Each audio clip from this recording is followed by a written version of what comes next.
Mm. Oh, hello. Oh, God. Okay.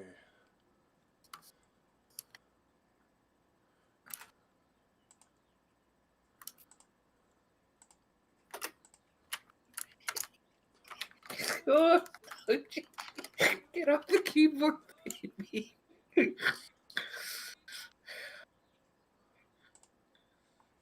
Oh, baby girl. Hello. We'll have Glenn's face be showing first, wherever that is. There you are. Since I'm still eating, don't want to see my face eating, so we'll have Glenn's face. Get off the keyboard, baby. Baby. Oh, baby. Enjoy the cat. Hey, anyways, oh excuse me. Welcome guys back to our our Friday night quote unquote streams. It's bright out, so it's not really night. Let's just call it Friday streams for right now. Yeah. So we're just doing some sound checks here, getting everything set up since we have better oh excuse me, way better setup going on here now, so we can actually properly make sure everyone's properly set up and sounding well, loud enough so you guys can hear it. So ignore some of the things you might see pop up here and there. We have today with us, as usual, we have Glenn and we have Eric. So say hello, guys. Hello. One more. I think Eric is Hello. gone. I am here. Am I not? Strange. Yes. Well, can you hear him? Yes. Okay. Wonderful.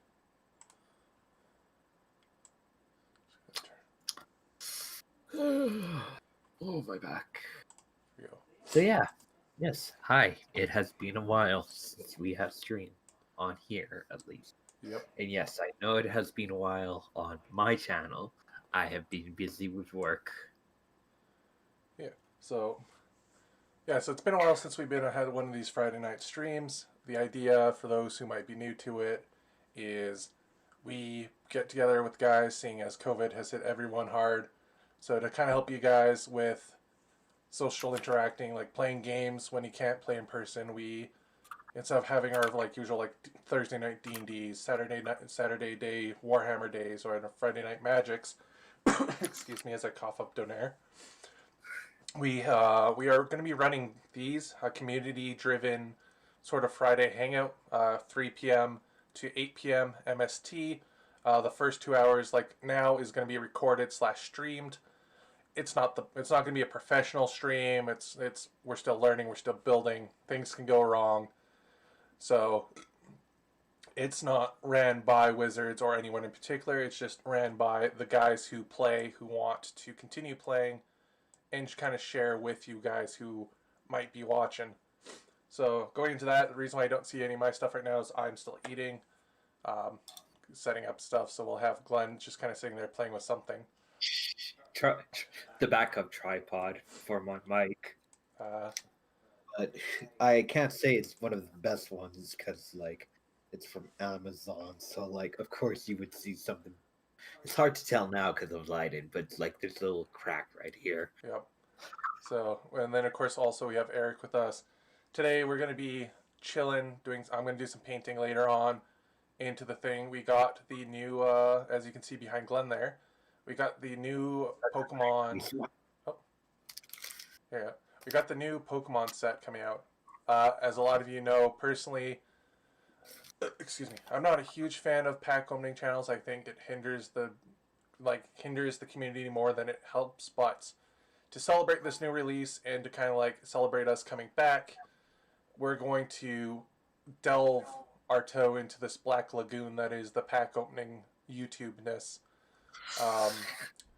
Me and Glenn will be opening a box of battle styles that we got that we're splitting, and then we will be also Glenn will be opening Shining Fates, which is for those who play Magic, Modern Masters sort of set. It's very shiny. Along with that, there's a lot of news and a lot of news in the world of Warhammer, Magic, comics, a lot of things that you guys may have missed the last year. So we'll kind of catch up with that, just have some general chats, maybe see who else shows up. But I'm gonna stop talking here and let the guys kind of update us about what they've been up to, what new games they've been playing, what they've been painting, and kind of like how has this whole pandemic kind of affect playing for them and what's new to them as I fill my face full of Donaire. Which, if you guys want a great place to have Donairs, sponsor, not sponsor, shout out basically. If you want the best Donairs ever and you're visiting Sherwood Park, go to Rob's Donaires. It is by the Home Depot, whatever. I think it's Home Depot, right? Down Baseline Road near Home Depot. So that little The little strip mall. intersection. Yeah. Yeah, little strip mall near the Real Canadian Superstore and all that. Yeah. Like near neighbors to the Home Depot down Baseline Road. So yeah, so go there. Guy, local owned, knows he knows his customers, makes the best. Yeah, it is amazing. He makes donair poutine, and he does not skip on any of the ingredients. So go down there, support local, and I will shut up and let whoever wants to speak first go. Well, I want to say first, seeing that he mentioned it to us, Eric, like you said earlier, it is something special for you today. Yep, it is my birthday today. Happy birthday. 19th of March. So, how many shots? How many shots have I taken, or how many am I going to? It's a joke that I like to make. I take a shot for how old the birthday person is. So if they're like 18, then I take 18 shots. It's a joke, of course. I will never actually do that. Yeah, I don't drink myself, but hope you're thirsty. Nah, if I'm thirsty, I have Dr. Pepper here, so. Anyway, yeah, again, happy birthday, and by all means, you could tell us what you've been doing these past few months. Well, earlier in the week, I went into, I was having problems with my laptop. Oh, yeah? Because I have 2 drives, and my 1 terabyte drive wasn't showing up. Ooh. So, and I've had this laptop for 2 years, and I haven't noticed because it's just not something that's come up. Right. So went in, got like flipped it over, had a look at it, turned it on and off a couple times, and it just started working. So now I have another terabyte of memory space. So I'm now actually playing all these games that I purchased, but wasn't able to play. Nice. At the moment, I'm doing Fallout 4, where I am getting repeatedly shot to death in the basement of the castle because there's a tier 5 turret down here, and I'm level 8. No, level 11. How many mods have you downloaded for that yet? Well, I can't because you need to actually pay money for them because of the Creation Club. Strange. Most people just go on the Steam Workshop and just download mods off that. I can't.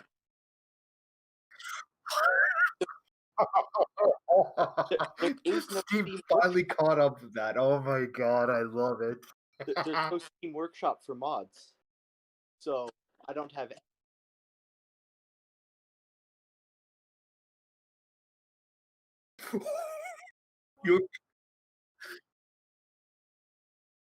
Okay. Yeah, so I've been playing Fallout 4 today. I've been doing some XCOM 2, where every single time I go into a mission, my ranger dies because they're always like right next to the enemy and get shot in the face. Nice. So I haven't really been up to much more than that.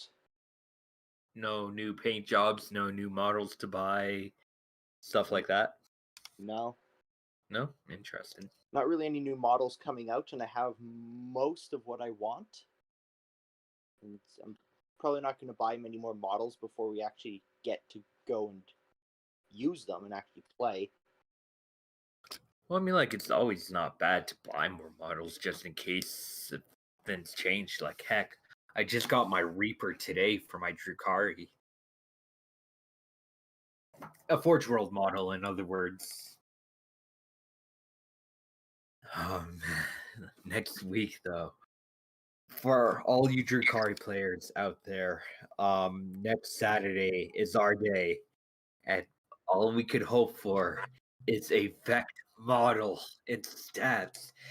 We need him back.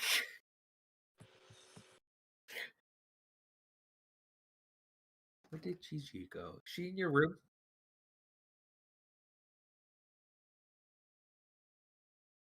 Strange. Falling up the stairs? And I know people fall down the stairs, but it takes some talent to fall up a flight of stairs. Weird. Anyway, on mine, of course, I've been working like crazy. I've been catching up on my daughter's Arcane painting. Same with my Drukari. Again, getting ready for my army or the army I play for next week for their 9th edition codex. I'm seeing some of the spoilers, and I'm very happy to see what is given to us so far. I saw another spoiler today, actually, and it looks so interesting. Hold on, somebody. Hello. Hello. Oh, hello. Ah, Hello. hello. Hello. Another person to join our stream. You guys are streaming, eh? Yep. Just streaming. Yep.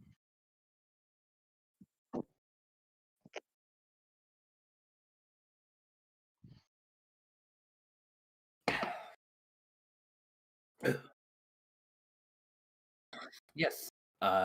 While you were doing so, we have someone new join the stream. Hello. Hello. It's Mitch. Oh, I got a little bit of time. Nice. And so yeah, on my side, again, working on my Dark Elf-esque armies, waiting for my army to come in next week. Recently getting into Pokemon pack opening, which I'm sorry, especially to my roommate and friend Will for having him to put up with my crap over that. I'm sorry. So I'll try to cut down on that and try to get back into more like video games and stuff like that on my channel. Which, by the way, for the ones who are watching this stream right now, most every Tuesdays I do streaming on there by either opening up Pokemon packs or playing like Overwatch. Might try to do Call of Duty, stuff like that. So, oh dear, there goes the webcam. Again, I'm sorry. Someone is just trying to. Hey, off the table. Yep. Sorry about that, folks.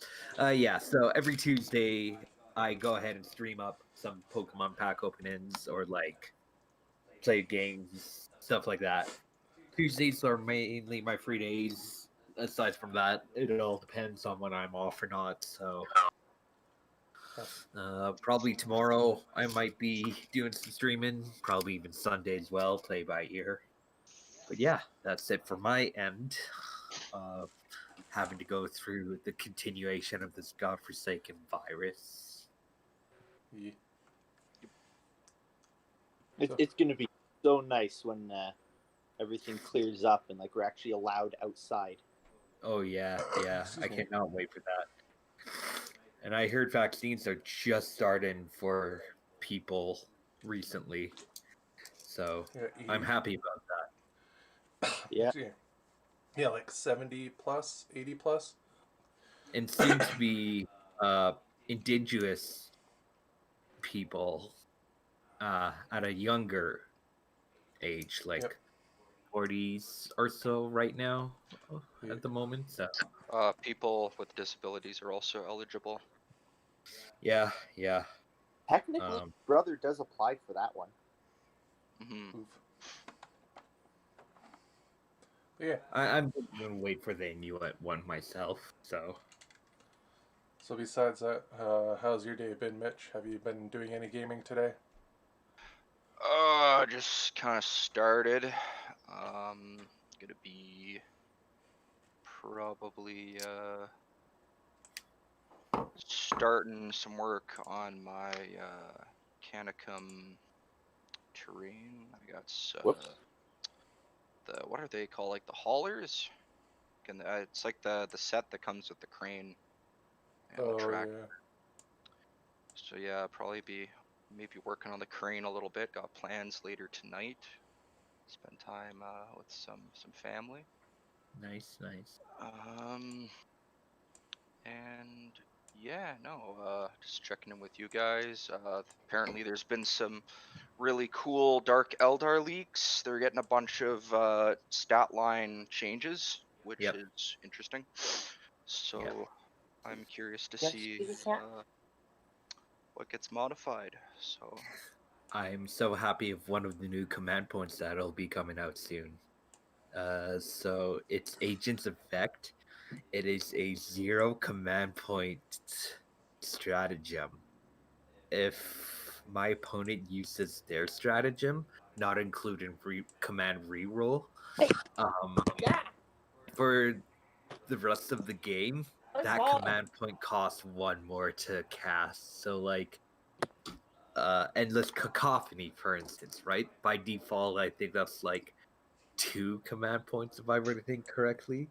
So I use my Agent's Effect to make that 3 command points instead for the rest of the game. The yeah, only downside with that is it is a 1 use only per game. So I need to be careful with that. yeah, it could definitely put you in a position where you wanna, unless you don't know your if you don't know your opponent's codex very well, you could very easily kind of jump the gun and be like I don't know, like let's say like Bolter Discipline or whatever, and maybe your opponent there's like a rapid fire one or something for Space Marine, but like Yeah. you know your opponent could like use kind of a weaker one. You kind of jump the gun. No, go with that one, and then your opponent's like, oh well, that's fine. I got this other one. So, Yeah. but pretty useful. It is pretty useful. Well, I think it is once per game. Let me just check. Because I know I saw it laying around somewhere. The stratagem could only be used once. Yeah, so once per game. Practically. Depends on the army how effective it will be. I know for Ultramarines, for example, Tigerius has an ability where you can cast a psychic power to gain another command point. So Ooh, yeah. Yeah, I was wondering. I'm really hoping they make stats. Because lore-wise, he is back. But for Vect, yeah. Yeah, apparently Vect is back. So yeah. in Psychic Awakening, when it first came out, it tells the resurrection of Vect coming back to life. How it was done was a bunch of Harlequin arranged a funeral for him, right? So some Drukari and like a whole lot of Drukari came to that funeral. The Harlequins, being Harlequins, is like, okay, we're doing this for good purpose. We are going to kill you so then you could come back, or so then your leader could come back to life. So they did that, and then some homunculus brought back the killed Drukari that went to the funeral. So they sacrifice their own guys to bring them back, essentially. Yeah. They pulled a Game of Thrones. Oh, okay. So Did they yes. sacrifice anyone important? Because that would have been kind of cool. No. I think it's just normal cablites and all that, Yeah. like incubi. Assorted unnamed grunts. Yeah. So now there's even less Drukari. I guess that's good for me. Well, no, here's because they were resurrected back by Humunculus. Yeah, but you had to kill a bunch of your own dudes to bring back. So you Yeah. guys are an endangered species. Yeah, I don't disagree. I forgot to do his shoulder.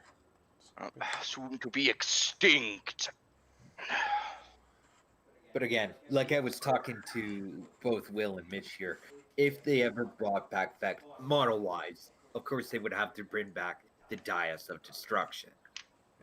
Well, yeah, I mean that would just line up really well. Like we talked about this a while ago. Like Yeah. a lot of older characters are getting new kits, Yeah. and kind of being brought back. So Vect being one of the big Dark Eldar guys and having his own special sculpt and He a is special ship. the Dark Eldar one, like leader Yeah. of all Coverhug. Anyway, yeah. It might take a little bit, but like I'm sure he'll get like the big bad model treatment, like the Silent King and everybody. They seem to sell really well, so No, I need to make him a I shoulder. think it's good for the lore and the health of the game. So yeah, it'd be cool. For those who don't know, who are first watching the stream, Dais of Destruction is Vex's personal raider. Which That's had a very slightly more armored paper boat. Yeah. This one's made out of reinforced cardboard.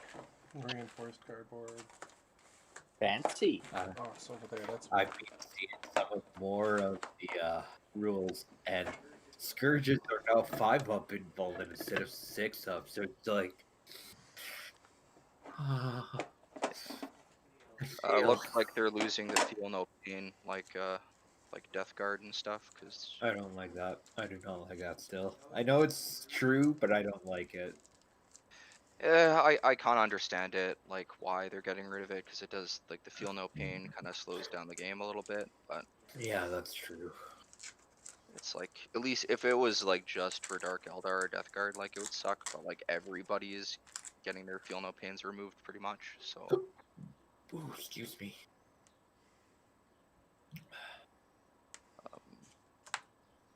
Custodies will be interesting. Like I don't know how they're gonna do them. Cause just watch as they don't. yeah, like Custodies I feel like could be like the weird one exception. It's like they don't even upgrade them. They're just like they're good as they are. Yeah, I mean they are good as they are. So, how soon should we do this, Will? Or later on? We'll do. Excuse me. Oh, we'll do it soon. Soon. Right. We can actually start with talk about what's been going on and whatnot as I go check the YouTube here after I roll this bit of green stuff. I gotta build a dude a shoulder. Oh. Yeah. I had to cut his. I had to do some modeling so he could hold the gun properly. I see. So I have to. Yeah. And we have a cat on stream now. We are going to get more views. Cats. Kitty cat. Dance. But How many views are we at? I have no idea, actually. I haven't even checked yet myself, to be honest. Last time I saw YouTube, it said there was 2 people watching. Slash. That's not bad. One of them was me, so there's a person watching. Because I know I sent Red the link. The link. But I don't know if he's still watching or not. Yeah, we'll check once I figure out how to get this to stay. Stay. I was going to say, if there's a title already on it, can you like switch up titles while streaming on YouTube? Yep.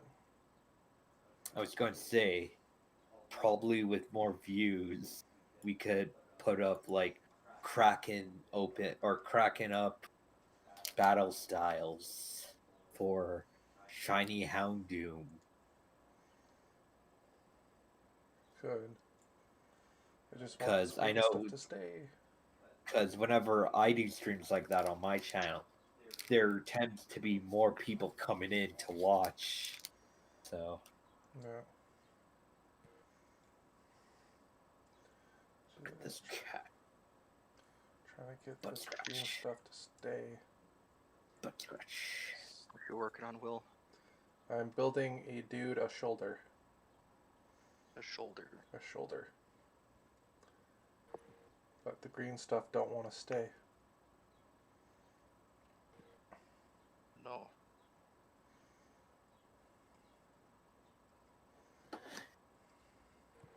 Let our new mascot stare into your souls. Eh. No. I say, Humphrey, now's not the best time to fuck around with stuff like that. There we go. Come on, smooth out. The joys of modeling. Ooh, like angel dust? No. Fucker. No. Trying to remove excess green stuff while this green stuff moves. Ooh. Come on. Yeah, that don't sound so good. No, this is a real pain. I would imagine. Come on. He needs a shoulder. Heads and toes, heads and toes. That's next. I was making a joke of that old kids song. Yeah, I was making a joke on that.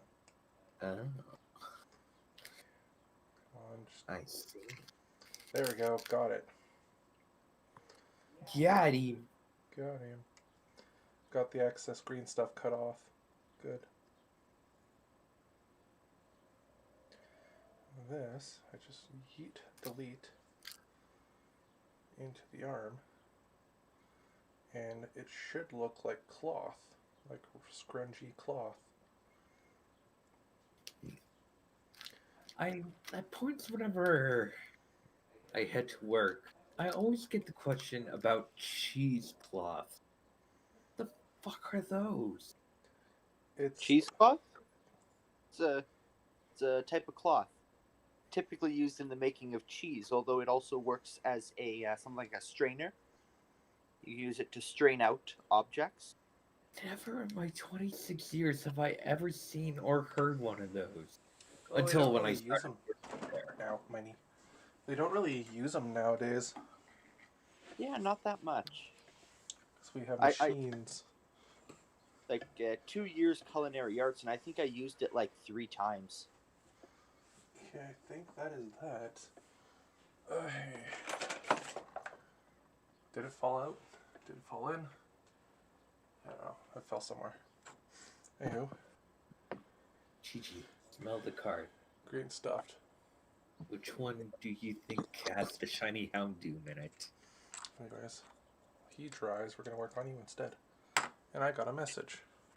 So anyways, as I was saying, we're going to talk about some news that's going on in the gaming world, and then we will start cracking packs. Yay. Let me put these down. There is a person on our YouTube, and he has been messaging. So sorry if we haven't been seeing. My phone screen turned off. So if you want to, Glenn, because you have two monitors, you can pull up the YouTube stream on the Wizards. I'm using the main one because my second monitor isn't even turned on right now. Well, if you want to, can you please pull up the YouTube, All right. the whatchamacallit, the stream on the YouTubes. Yeah. Want me to read out what he's been saying, or have you got it? I got it here. Just keep it on the side there in case he messages again. You can read it to us. Okay. So can't wait for those first to be like a loved one. Yeah, that's gonna be interesting to see there. Also, yes, XCOM with the whole cripple shot. That's a thing. You'd I'm be sorry, right, what? right up to someone with a shotgun and then still miss when you have 100% to shoot. That's fun. So it's Oh, good. Yeah. I was playing XCOM 2 a day or two ago, and I missed the 95 twice. Oof. Yeah, that almost sounds like an average day Fallout. Yeah. But, Pretty sure I was also using a shotgun. yep. Okay, now that raises the bar of questions. That's always the shotgun. Anyways, so let's get right into, as the Keemstar would say, let's get right into the news. Ooh. If everyone remembers that gnome. I haven't seen a single episode of him, but seeing the cringe of him, I don't think I can Anyways, think of it. No. so lately in gaming news, we have, of course, a bunch of Warhammer 9th Edition stuff came out. I believe we got Dark Angels, Blood Angels, Ultramarines, Deathwatch. Basically, I think almost all the Space Marines now have a 9th Edition Codex. I think. Grey Your Knight. Black Templars are getting one. Yeah, Black Templars still needs to get one. Grey Knights still need to get their Codex. I think that's about it. Because the other chapters are in the big book. And then Guardsmen are their own army, Yeah, so yeah. Guardsmen got a Codex. A bunch of Space Marines got it, excluding the ones we mentioned. Death Guard got a Codex. Soon to be Drukari. Yeah, who else has got a Codex? Space Wolves. Yeah, like Space Marines. Basically a lot of just Space Marines so far. I think Drukari's going to be our first Xenos Codex. Aside from the release of Indominus, because Oh yeah, Necrons. realistically, Necrons were the first. Yeah, Necrons. But if we're talking aside from Indominus, then yes, Drukari's going to be the first away from the starting pack. Yeah, so those are what's been coming out so far. Rumors is Black Templar is coming out soon. Sisters of Battle are getting a codex soon. Oh yeah, the Exorcist bullcrap. I remember the original one. It has 14 wounds. No, that's supposed to be front armor 14. Oh, I don't want to remember that. That was 8th edition before 8th edition. Yeah. That was bullcrap. So that's been going on. Warhammer's been pretty aight. Not a lot of tournaments. Places are starting to open up again because they have the space or... Oh, hello, Chichi. Goodbye, Chichi. A lot of places are starting to run events, which, depending on how the future goes and how the weather is, there might be talks about maybe possibly doing some stuff. Restrictions are loosening more and more, so we got that happening for us.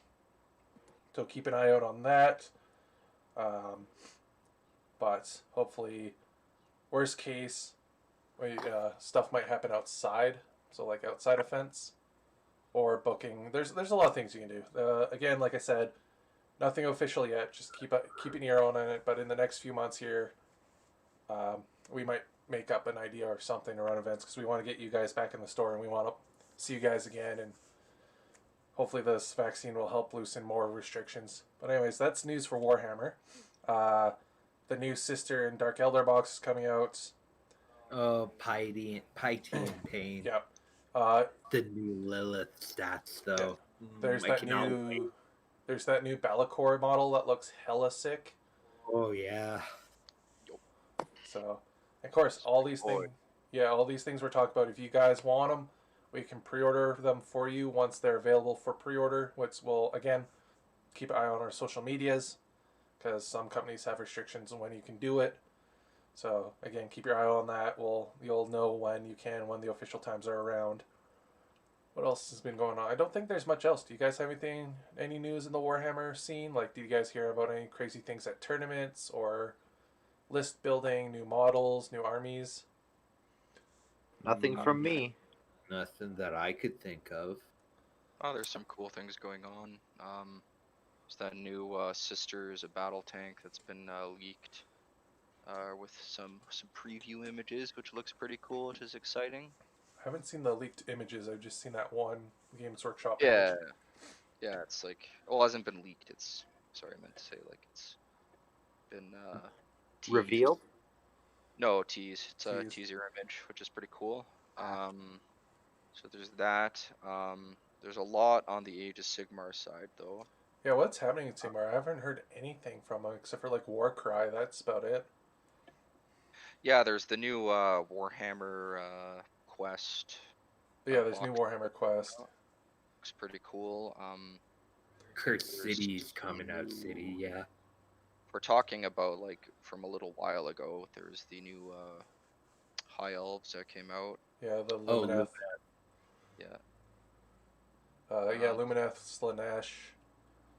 yeah, Slanesh. Daughters of King just came out with the new Slanesh as well. The two new, they were the first two new one of season 3 question mark. Yeah. They have a new book, I believe. Yep. So yeah, there's quite a bit going on. There's a new Black Library character that came out. Yeah, Black Library Day just happened. They're making new models for Lord of the Rings. Yeah, there's that. That's still a thing somehow. Yeah, there's the new Treebeard model, the new Ent. Yeah, there's like the new like Disciples of the Dragon. Yeah. But there's the new Titanicus Titan that came out, the War Master class. yeah, Which is it's pretty exciting that we might get an Emperor Titan. that'd be cool. Oh, talking about Forge Worlds and stuff. If you guys notice, if you go into the website and you log into the Games Workshop website, or like if you bought the app for your codexes, Games Workshop has now combined all accounts into one. So especially for those who might have a store themselves, if you try to log in, it'll bring you to a separate thing, and you have to sign in with your Games Workshop account and then whatever other accounts you have, and it will combine them. You don't have to worry about reapplying to get the discount added to your account again. All it does is just blend into one new UI. So you're not losing your account. No one's stealing your credit cards. It's just Games Workshop is now unifying all their stuff into one, so that way, like when you have stuff, which again I think they might do this with the movies, where if you have a subscription-based thing, it'll charge it to the card that is attached to your Games Workshop account or attached to your Forge World account, and vice versa. So Okay. yeah, if anyone is logging in and they're like, "What the crap is this? Why is it redirecting me to a new page?" Don't worry, it's legit. It's just Games Workshop updating their new system there. What else? Oh, I was going to talk about before I got distracted with that. The McFarlane stuff is out. Yeah.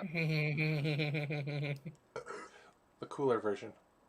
Oh, I was going to say that does not make a good crossover. Yeah. That would not make a good crossover. No.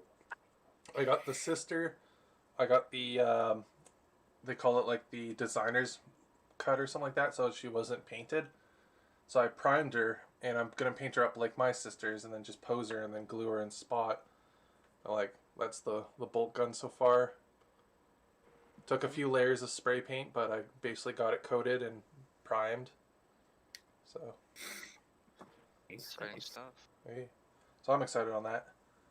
I don't know why this camera won't focus. I have to find a new camera that can be tripoded so I can focus and zoom in. Anyways, I think that is it then for Warhammer Games Workshop news.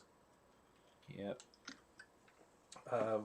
Video game wise, there's Outriders. Outriders. Been loving that game. That game's really good. It's like what if you guys were really disappointed with like Anthem, Division 2, Mass Effect Armada.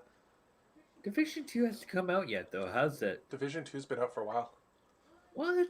Yeah, it's just kind of like swept under the rug because no one was getting updates. I thought it was coming out in 2022 or something like that. No, it's been out for a very long time.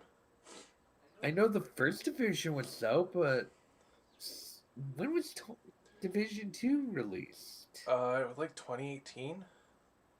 I thought that was when the trailer was coming out to show that it was coming out in 2020. Anyways, if you guys were disappointed in those games, Outriders fixes all of that, and it is so good, and it's got such an attitude to it that is nice and refreshing. It's self-aware and like not in the sense like, oh, I am a video game character. I know it's more like you do a lot of like running and grinding for stuff on side missions, and then your guys just like, oh, I'm here to rescue you. I felt all this. Your guy's out of breath. You're breathing. You help the dude out, and the guy's like, hey, we helped each other out. Let's go get my men. And the guy that you're trying to rescue shoots that guy in the back, and you're like, seriously, bro? And then your character's like that. He's like, this is war. What do you think we're gonna hug it out? And then he gets sniped. Yeah, he gets sniped, and then your character's just like, fuck it, and then just leaves. And right near that, he literally takes out the earpiece, throws it on the ground, Yeah. and stomps on it. Yeah. So it's really cool like that, and it's just like great storytelling. The world's alive. All these little things happening in the background with all the NPCs that have like personalities are talking, and it changes depending on how you react. And it's drop in, drop out co-op at all parts except for the first part where you like the prequel part of the storyline. But yeah, it's great. It's cross-play on every device. The demo is out right now. All it requires is a Square Enix account, and yeah, it's a lot of fun. Well, video games. Dark Tides is coming out, so the 40K equivalent of Vermintide. They just announced the trailer for Hired Gun, which is going to be a high-octane first-person shooter Necromunda game, where you play... You get a doggo. Yeah, you get a Robo-Doggo, which you play as a bounty hunter. So that's going to be cool. Rakarth is getting an appearance DLC for Total War. Yeah, Rakarth is a free DLC for Total War, which, if you guys buy the White Dwarf this month, you get Total War for free. 12 Warhammer games for free. You get space. And so both Fantasy and 40K. Yeah, like the big ones in there is Vermintide 2, Space Marine, Total War, and Necromunda. I think Soulstorm's in there as well. No, it's just the base Dawn of War. Dawn of War plus the expansions, I think. Right, yeah, it's somewhere around there. Yeah, Talisman, which I really like. Battle for Armageddon is pretty fun as well. Yeah, that's an old school one. Has there been anything on your guys' that you know of that have been coming out for video games or board games that you're excited for? Well, there's Warhammer Total War 3. Yeah, which is exciting. I'm pretty excited. I'm fingers crossed that the Diablo 2 remaster will be good. You know, seeing Blizzard's last remaster with Warcraft 3, I'm little nervous, but you know, I don't think they can afford to make any mistakes, so I really hope that one's good. There's not too much going on Nintendo's end. I mean, there's Splatoon 3. I know Will's really excited. But yeah, like as far as I go, yeah, not really a whole lot. RIP Mario, March 31st. Yep. Rest in peace, Mario 64 and Sunshine and Galaxy went on. Yeah. Here, it's up for a year. Okay, bye-bye. Bye-bye now. Yeah, Nintendo, they kind of screwed the pooch a bit this year, but... Yep. And let's not forget about the remaster of the Sinnoh region. Hey, you want to play Animal Crossing, but in Pokemon form? Remastering like the worst Zelda game that nobody wanted. Oh yeah, never mind the Zelda. Oh, moment. Brendan just said, I would not place your hopes on it. Better since Activision bought it out. It's been slowly decaying in my eyes. Oh, Outriders? Yeah. Yeah, I feel you there, bud. Yeah, I used to be like a pretty big Blizzard fan. Not as much as my brother. I kind of went down the Warhammer route. where my brother went with the Warcraft. But yeah, I've played like a bit of WoW, and my jam was Diablo 2. I fell in love with that game. I also remember growing up with Lost Vikings on the Super Nintendo, so want to throw back. That's a far ways away. Which they actually have a Blizzard's classic collection, which Yeah. if you want to maybe check that out on the Switch, could be worth it. But yeah, the Diablo 3 just didn't do it for me. It just didn't capture that dark gothic kind of look that they were going for, and yeah, I don't know. We'll see, but gotta try and stay optimistic, bud. But I feel yeah. Yeah. Eric, do you have anything? No, nothing really new on my end. I've been mostly going back and playing old games that I wasn't able to before, since my my big hard drive is now fixed. I can Nice. actually play them. That's a good idea to revisit old games right now. It's a really good idea. Yeah. Yeah, I'm currently doing Fallout 4. I've been playing Symphony of the Night. I spent 700 rounds of ammunition killing the Mirelurk Queen at the castle at like level 8. Well, It was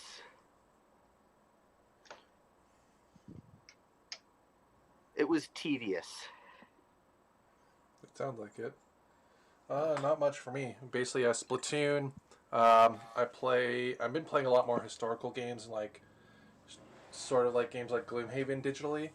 So, like, excited for Splatoon. Excited for Dark Tides and Hired Gun.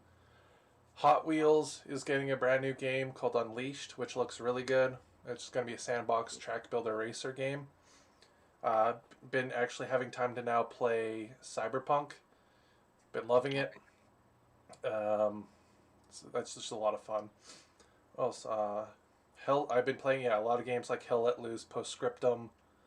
So that they just announced huge news on that. Hell Let Loose is going to come to console with crossplay.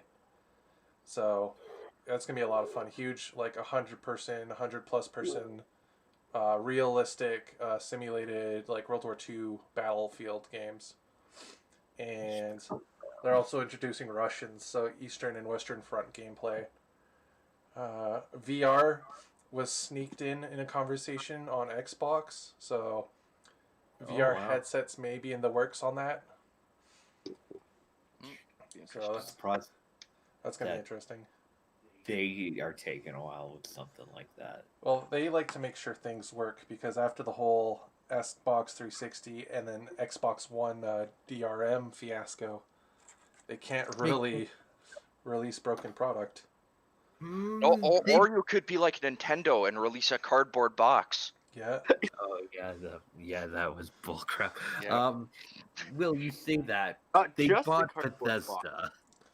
Hey, at least someone might actually make them have to build more than just 25% of the game. That's true. That is true. The Nintendo giveth, and the Nintendo taketh away. Yep. So I think that is it for me in game news. Gloomhaven's getting really close to being finished as a full game, so buy it now when it's on sale. Get the full game later for free because you bought it already. But I think we'll move on to then into the world of Magic.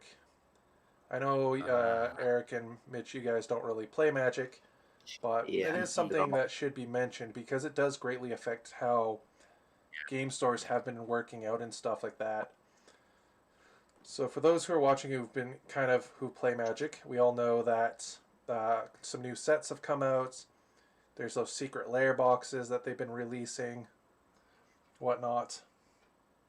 And there's going to be, again, it seems like Warhammer seems to be the talk of the town for hobbying because they're getting some Magic cards. Yep, this is going to be an interesting mix-up for both Warhammer and Magic players. I happen to be both at the same time, but seeing something like that really weirds me out. It's going to be interesting because we had that Walking Dead crossover. Yeah, but that was Wizards of the Coast teaming up with Hasbro, not Games Workshop. Well, Wizards of the Coast is owned by Hasbro. Well, yeah, no, but Games Workshop isn't. Yeah, well, Walking Dead isn't either. It's owned by HBO. I don't Oh, believe yeah. Lord of the Rings is owned by Hasbro either. Nope, and No, they're yeah, getting you're cards right. too. Yep. So it's I very keep up interesting. with it's a little interesting, but I mean it's Yeah. very interesting for Magic players. It's I hope it's not too hard for you guys to get a hold of the cards you want. Yeah. Well, I've been wanting Okay. that Princess Luna from the. Ooh. Oh, was that one of the silver bordered ones? Yeah, Yeah, yeah. from the charity live stream thing that they did. Yeah. So, mind if I do the releases for what's coming out here? Sure. Seeing that I am most Magic one.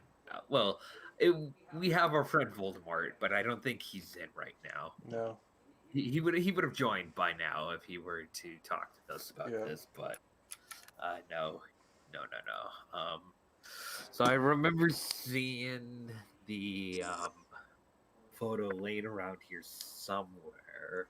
Yeah, so Keldheim just came out, just a while ago. Yep. And then, of course, the two new ones that are being talked about is the Time Spiral remastered, and then Strixhaven. Of course, those are the three right now. Later on, Modern Horizons 2 is coming out. Yeah. Second. Go ahead. I was just saying a second Modern Horizon. Let's go. And then, surprisingly enough, D&D themed Magic the Gathering is coming. Yeah, Unforgotten Realms is becoming a Magic set. Yeah. And for all you vampire loving people out there, in addition to transform cards, Innistrad is making a comeback. Yeah, we're getting Innistrad 3. Yeah. Both Midnight Hunt and Crimson Vow. So that's going to be interesting. Yeah, one's vampire theme, the other one's werewolf theme. Yeah. So I know very little about Magic, but now you're saying that I can have zombies, space marines, elves and orcs from Lord of the Rings, My Little Pony, and Godzilla all in the same goddamn game. Yep. Wow. One That's is in something. one is in a sense illegal to play because it is a silver bordered card. Silver bordered cards are joke cards, meaning that yes, they are printed, but not meant to take seriously or meant for serious game. Yeah, they're not balanced and like meant for competitive play, but they are cards nonetheless. Yeah. I just think it's funny the crossovers. Like I only keep up with like Lord of the Rings and Warhammer or whatnot, but Right. It's yeah, it's pretty crazy. I just remember like Magic was like it's kind of like own little self-contained thing, but I guess they're a bigger company now and they're Expanding. expanding. Yep. Expand. So that's basically about it. So that's what they've shown recently. There's a little chart on their website about it. Yep. People who run events, they've now switched the Wizard Play Network over to that new event link. So make sure you upgrade your accounts to that, or you will lose all your tournament data for the last few years and have to start from scratch, which for those who run stores, you know what a pain in the ass that is. So Yeah. get that I'm set up. assuming they got better admins. No, it's still the same. It's actually a somewhat more up-to-date system. Like their Wizards is very shit at making software. Well, I know they're pretty bad at the screening process, but has that gotten better? They make it that's a whole nother topic, but it's they've lost a lot of judges because of how they're doing things now. But the event link is a new app that lets you run things like you can do it over the phone now, and it's basically like Best Coast pairings, but for Magic. And it actually seems pretty okay. Like looking at what the software does, it's not that bad. Having it so that your events are linked on people's phones, so they know who they're playing against, when the time, like the clock's about to end, if they want to go for lunch. Being able to over the phone tell you the results, so it's all in the system. It's pretty good, especially with how nowadays you can't run in-store events. And they're actually supporting Spell Table, which is, for those who play Magic, a tabletop simulator for Magic cards, which uses your physical cards. Oh, that's good. Yeah. Yeah. I Bas- cannot wait to try out my $5,000 deck for that.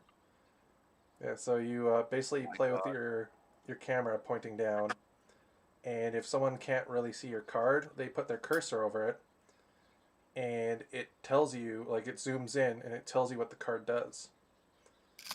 And it keeps track of your life counters and tournaments and stuff, and it's going to have native support for event links. So you guys who want to run your tournaments and keep your judge status up and your store status up, you basically just say click, do it how you normally do, like pre-release, standard, modern, commander, and then go event link, and then everyone joins up with their spell table account and it runs the tournament there. So that's kind of cool. On the topic of Magic, we've yet to have a Kamigawa remastered. I want it so badly, but they never will. Just imagine a reprint of Maronar, but more epic. Yeah. I know, like, if they were to do a reprint set of Kamigawa, they'd actually have to make a game, like make a Magic set. Yeah, yeah. But anyways, that's news for Magic. Next off, we have role-playing games. Yeah. So there's been a few that's coming out. We've had Tasha's Cauldron. We recently, that just came out this week, we've had the Candlekeep Mysteries. What else? There's Ravenloft is getting another book. There's also that Warhammer RPG too. Yeah, the Wrath and Glory finally came back out with their updated rulebook.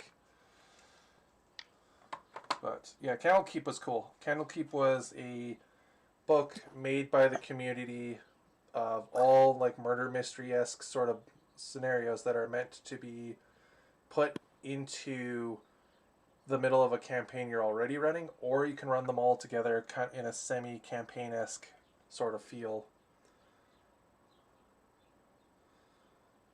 So that was kind of cool.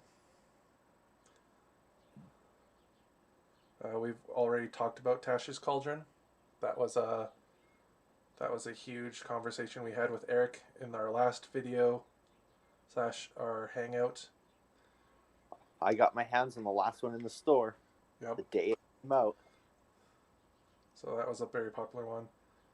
A lot of D&D books. People wanting to play events again. Everybody wants to. Gloomhaven's been a lot of fun. Frosthaven's supposed to be coming out this year. So, yay. Big board games. Everybody and their dog is excited to get out of the house when this thing blows Yep. over. Oh yeah, D&D events are going to be freaking packed. Oh yeah, Warhammer's gonna be nuts. D&D's gonna be nuts. Magic's gonna be nuts. Oh, most definitely Magic, yeah. Yeah, Magic's going to be Magic's huge. gonna be really nuts. Although I think it's the cats that want them out of the house the most. Yes. And then there'll be a whole civil war trying to fight over table space. Yep.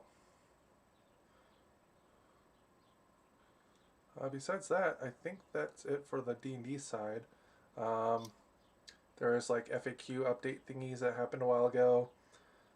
Yeah, Warhammer Wrath and Glory got their update book after 2 years of being delayed.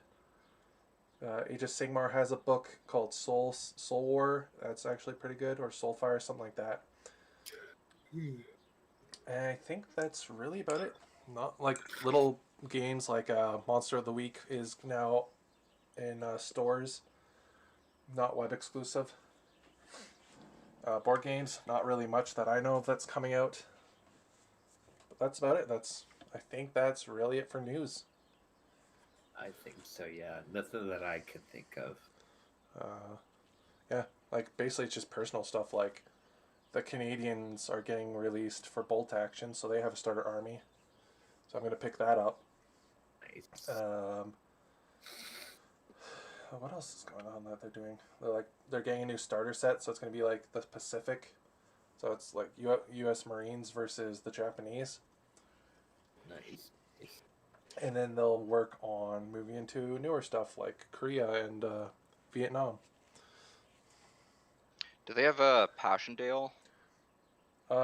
There's a company, they like make some World War One stuff, but there's another company out there that does make actual World War One models for them. So there is a Passchendaele-esque, like you can get Canadian and British World War One soldiers out there, which for those who want to play Krieg or Death Krieg, whatever, guardsman, the box gets you like, yeah, the box gets you like 20 or 30 dudes, and they all have gas masks on if you get the German ones. Nice. And they're actually a reasonable price compared to Forge World. Ooh, some shade. Oh. We all know Forge World. Yeah, premium product. Premium price for mediocre product. Yeah. Anyways, I'm excited. I hope that new sister tank is the one that they used to have on there. Yeah. I want it so badly. I'm excited for some new stuff. So I think Honestly, just to play with people. Yeah. Mostly playing in new stuff. So I think we've sat here long enough, Glenn. So do you think we should try opening some packs? Sure, why not? I was going to ask, should I work on the Shining Fates first or the new boys? Let's do the new stuff first, seeing as they're new. Should I do my pre-release box? This is yet to be unpacked. Yeah, you can do it. Cool. Well, unfortunately, guys, I think I'm gonna have to head off for this portion. I have things I have to do, adult things. So understandable. Yeah, You I must will. adult. So I have to adult. So I will talk to you guys later. Okay. Yeah. Good luck. Bye. Bye bye. All right. So the ones who are still watching,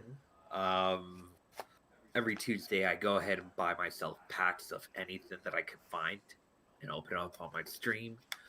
Usually around for 2 hours. Play some Pokemon online in addition to that.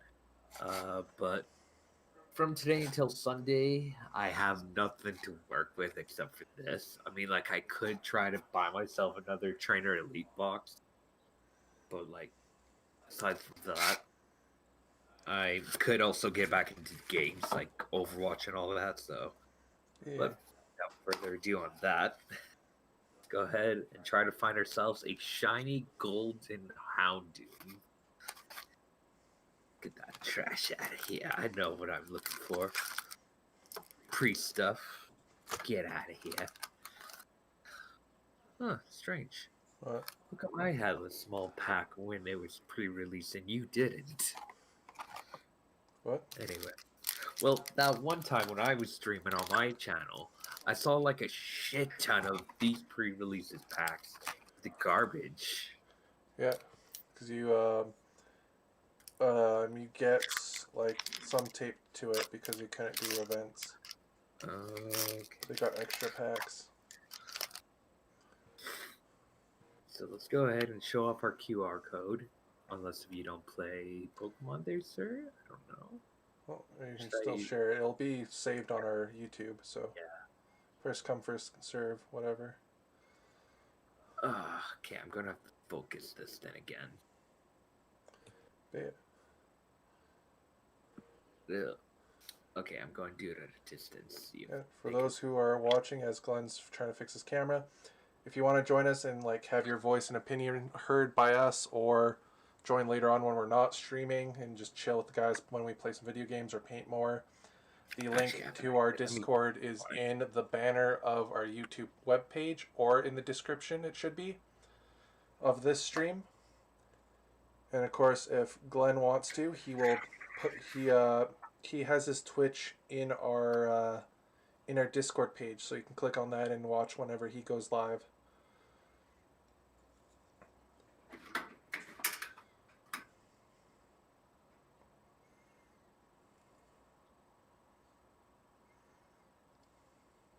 Okay, that should be better. Paint. Da-da-da-da. The duck walked into the lemonade stand. Okay. Let me go into my settings here. Voice video. So what are you doing now, Eric, as Glenn is doing stuff? Well, still doing Fallout 4. I'm just sort of wandering around gathering up materials so I can build up the base that I have at the castle.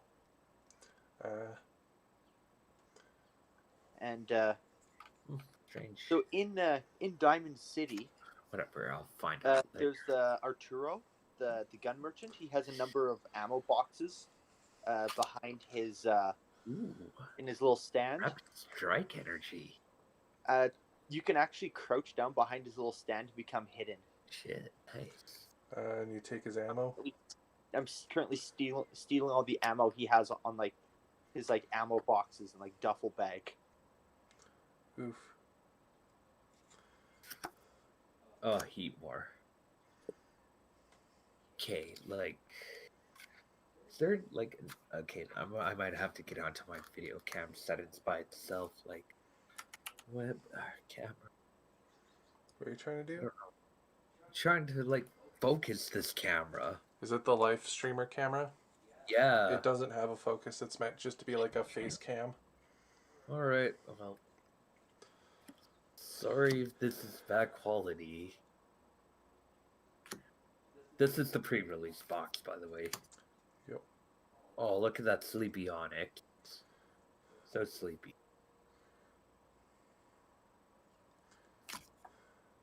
Oh god.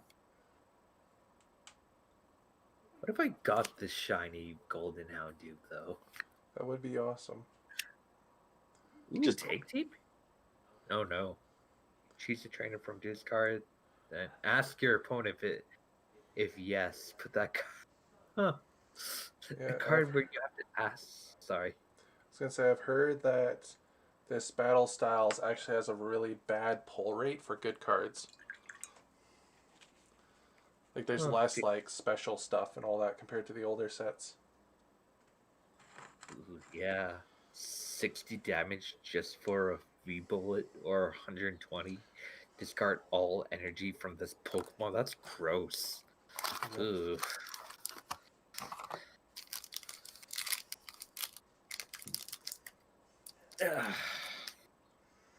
I've yet to find which box you put it in there, Will. You probably have to dig through the boxes off the shelf and see if it fell in one of them.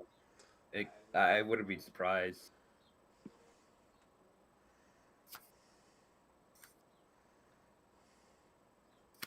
Okay. Oh, God. Okay, again. What's this? Scroll of Scorn. Wait, it's an item that has an attack ability? Yeah, it's probably like those old EX discs from the Black and White or whatever, where it adds an attack to a certain type of Pokemon. Let's see. Yeah. These Pokemon streams have gone so insane that a guy walked into our store one time, and he's like, "I want to know what this card is worth." And all this stuff, like really in my face, but like trying to figure out what the cost is. And we find out later after he calms down that a kid on his bus gave him the card because the kid liked him. So he's like, this card could be worth lots of money. And it was just a old Machamp or whatever. Like, are we talking about first year old or like later on? Later on. Like it was worth like $2.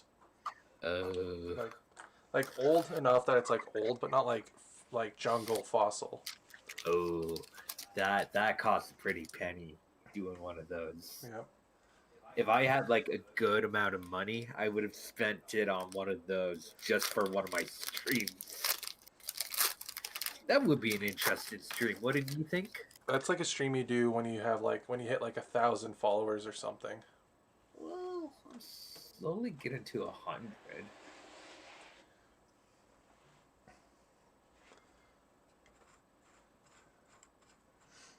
Lockbox up to a lemonade stand. just going to go through. Talks the man running the Oh. stand. Cheryl, the one that helped your Pokemon in Diamond, Pearl, Yeah. Platinum.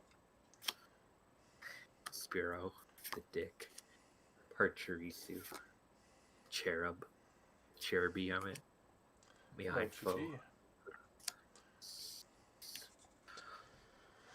Oh, Reverse Hollow Ledgar and non-hollow Electrovive. Fuck. Hey, baby. Hello, GG. All I got was the V out of it so far, and not a good one. And it's the last pack now of the pre-release. Fuck me. In Fallout 4, there's nothing like that feeling where you're fighting super mutants and all of a sudden you hear the beep, beep, beep, beep, beep. Yep. I And remember. It's Oh, sorry. even worse if you don't see them.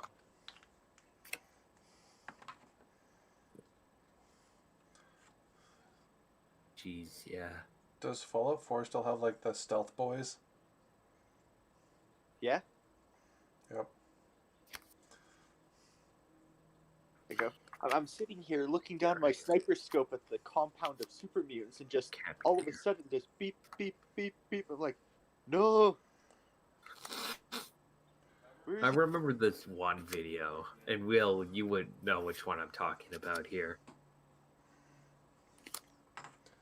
The nuke one? Where it, like, literally skins through his face. Yeah. Ooh, that's a nice looking reverse hollow. Doggo! Aw, it's a Mimikyu. Anybody speaking on our YouTube there, Glenn?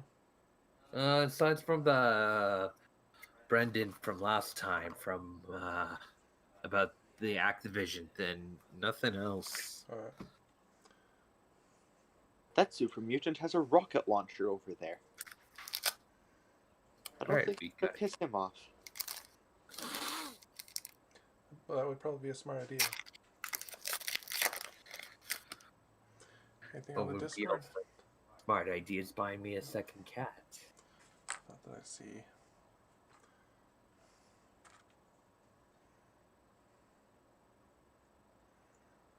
Okay then. Do you die? No, the super mutant was walking along like a catwalk, and then Yeah. he just sort of dropped down so he was waist deep in the catwalk, and then he just sort of fell out the bottom of it. Well then. Oh, I haven't seen that one in a while. We swear the game is balanced.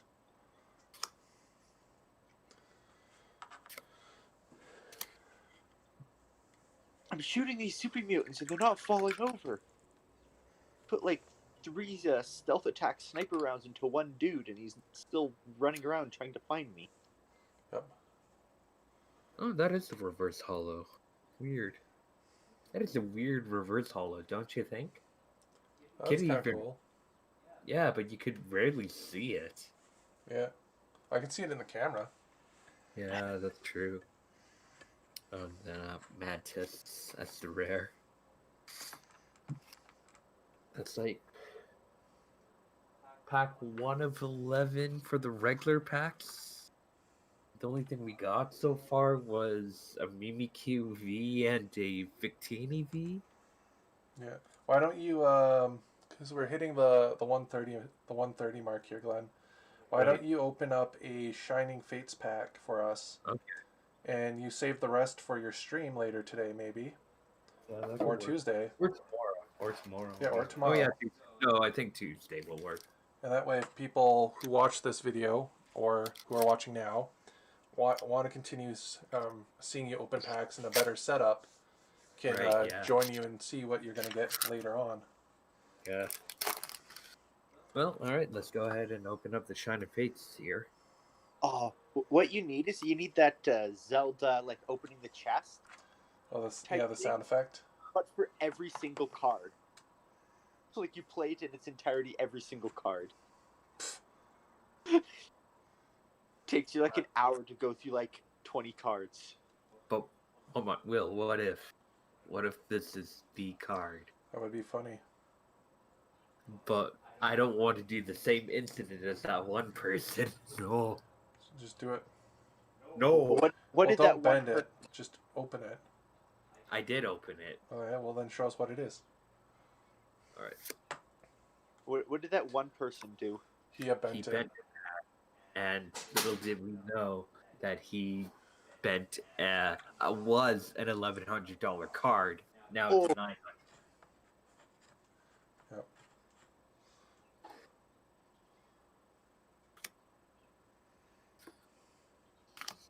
Here, I'm just going to go by quickly on this then. That's There's the the foil. first haul. Owl. Snubble. More. Ooh. Oh, well, that's the shiny. What are you?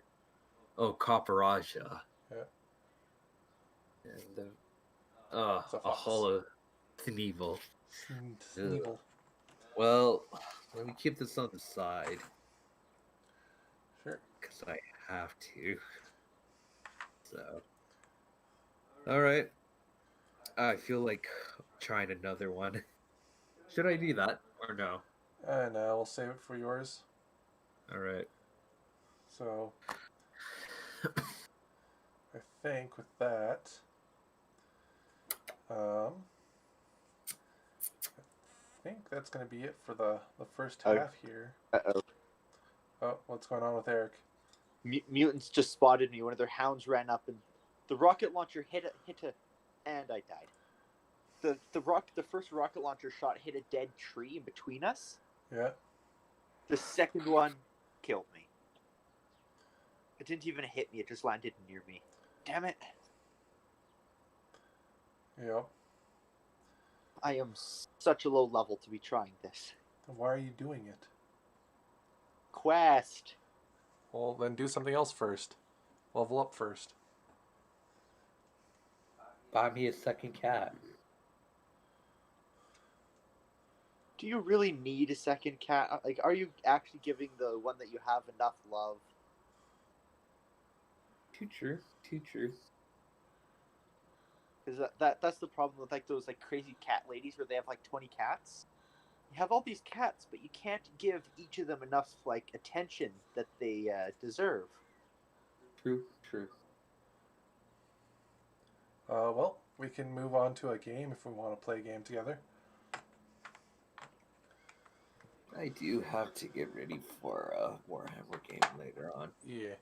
Eric, do you want to play a game?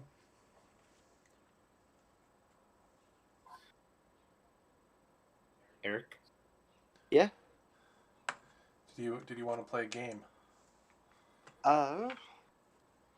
What would we play? What do you want to play?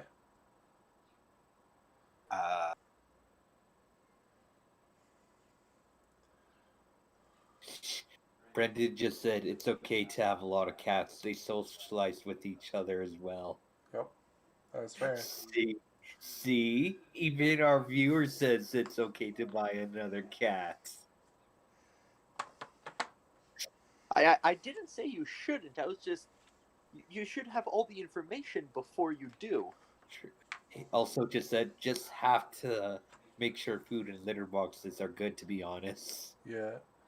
Sometimes some cats require separate litter boxes. Other times, gotta get bigger one or separate food bowls.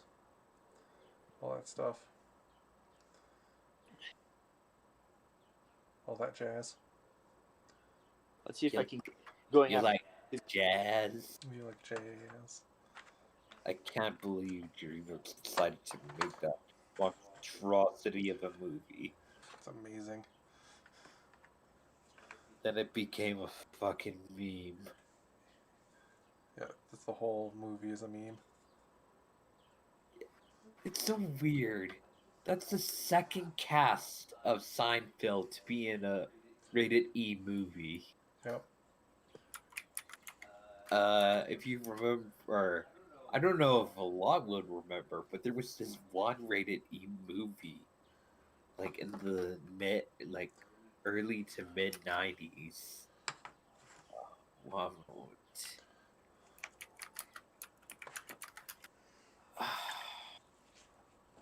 Crap. I can't remember what it was called now. It was shown some time ago, earlier in 2020, and it was supposed to be like a rated E movie, but it wasn't. It's the problem.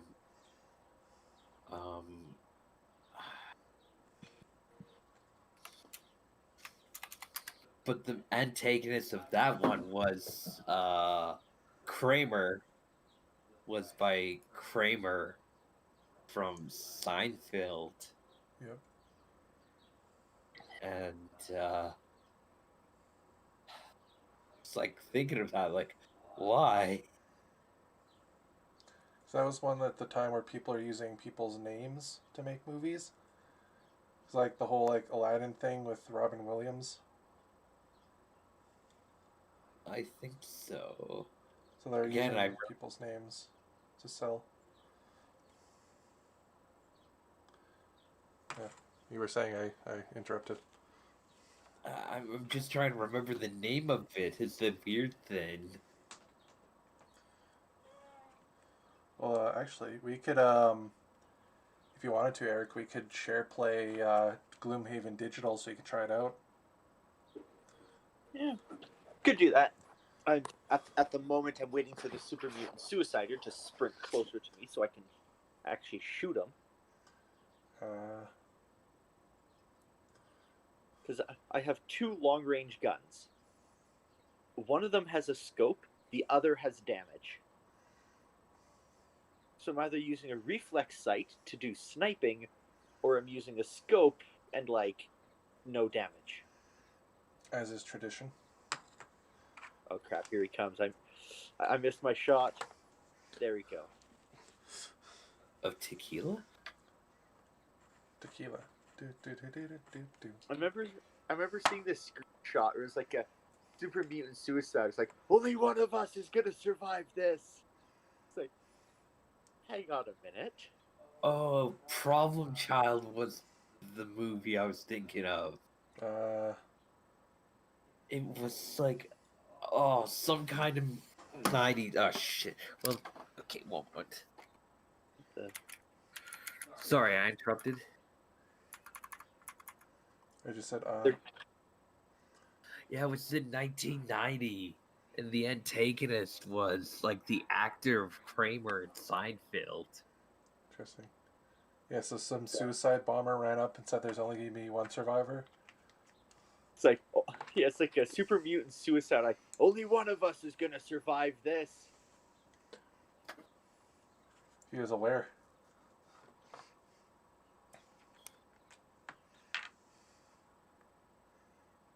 And they also spotted me, but I did manage to get over the hill.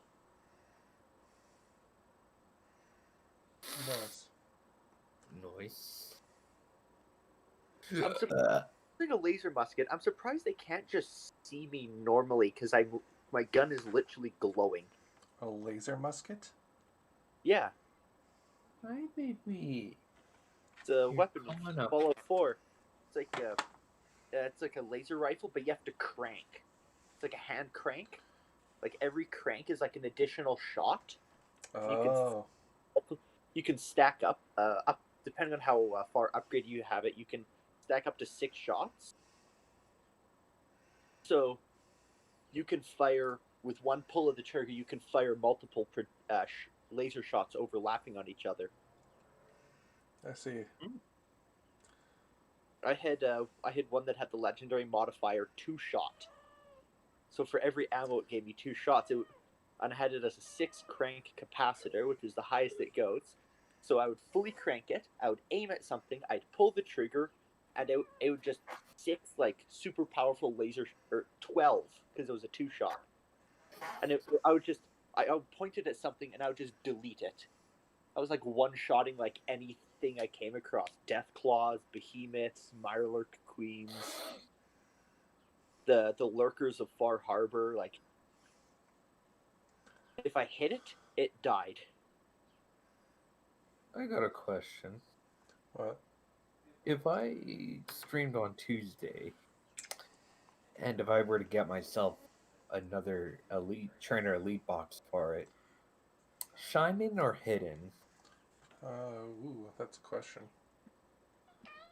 Because yes, they both have the Charizards. One has a VMAX, one That's has my a GG. GX. Hi, baby girl. Gotta put you down. There you go. No, that's not a fun thing to hear. We known her for 4 years, Will. I mean, like, put her off my lap. Oh. You don't have to worry that much. She's not that old. Oh, well, here we go. Sorry, I accidentally exited the little chat there, Brendan.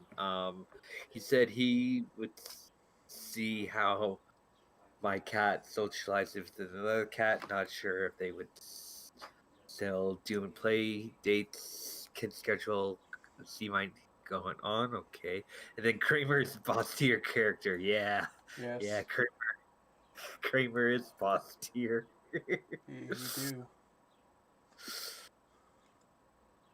Yeah, so.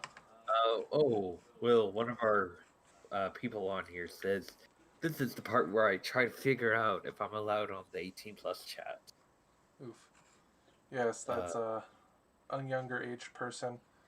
Yeah. If you're listening, or I can type it in later, but the 18 plus chat is more meant for people who are like more mature, because there's swearing, not a lot of like, there's no filtering. Of course, you know, the usual don't say the bad words, but it is very filtered. So by entering the 18 plus chat, you are entering in with a bunch of people talking about stuff.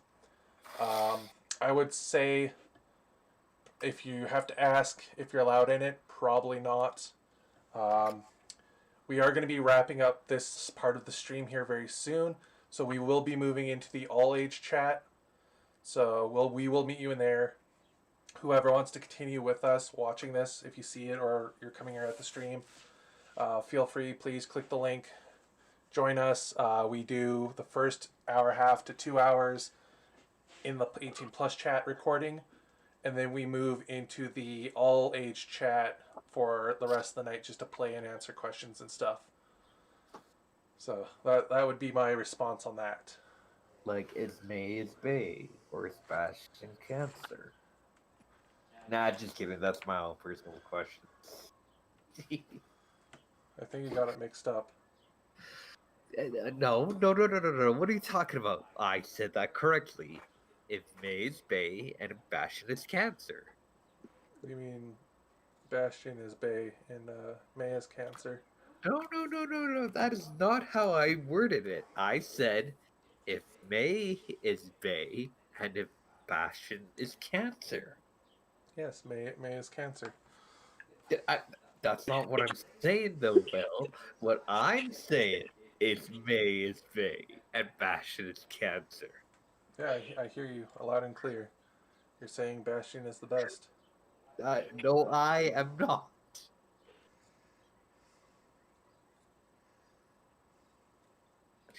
Back to the conversation about the Seinfeld cast. I know, of course, who's the thick guy who had the glasses? Not not Norbert. What was his name? He was Michael Jordan's friend from Space Jam. And he was also the guy who collected the dinosaur samples from the Jurassic Park franchise. That was two different people. No, it was the exact same.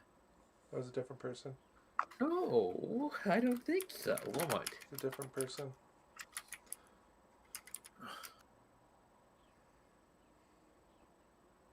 Nut Island drinking water. Wait, what? Wait, what? I'm in a water treatment plant that's full of super mutants, and I'm on one of the terminals. It's like, here's the office supply orders. Like 50 gallons, Nut Island drinking water. Interesting.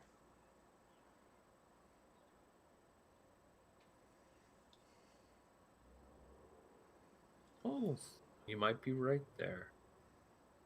So much.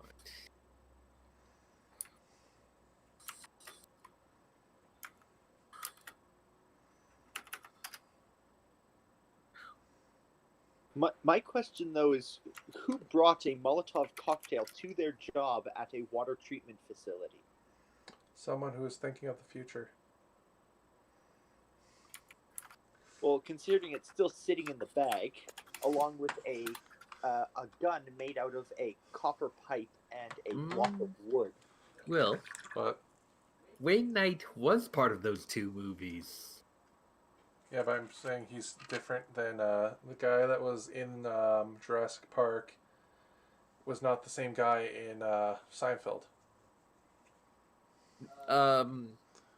Wayne Knight had like a small role in Seinfeld.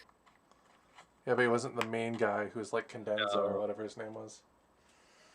Oh, George Costanza. Yeah. Hold me closer, Costanza. But yeah, I think we're gonna. I've just finished painting the base layer on my here Grenadier. It is kind of wickety wacky-o. So I'll quickly turn on my desk camera here so you can see a little bit better. We'll again look into better quality cameras for the desks and stuff. But with that, I'm going to move on to the second part here. We're going to play a game with Eric. So we'll move into the all-age chat for that. So if for those who are watching, give us a moment here. We'll switch over. If not, thank you for coming by. If you like this, please leave likes, comments. Join our social medias in the links in our YouTube pages, or join the Discord yet again. Glenn, if you like, want to see more what Glenn does, kind of like his better setup, and watch him open up more packs, talk about Pokemon, or play Pokemon. He's actually pretty good at the online game.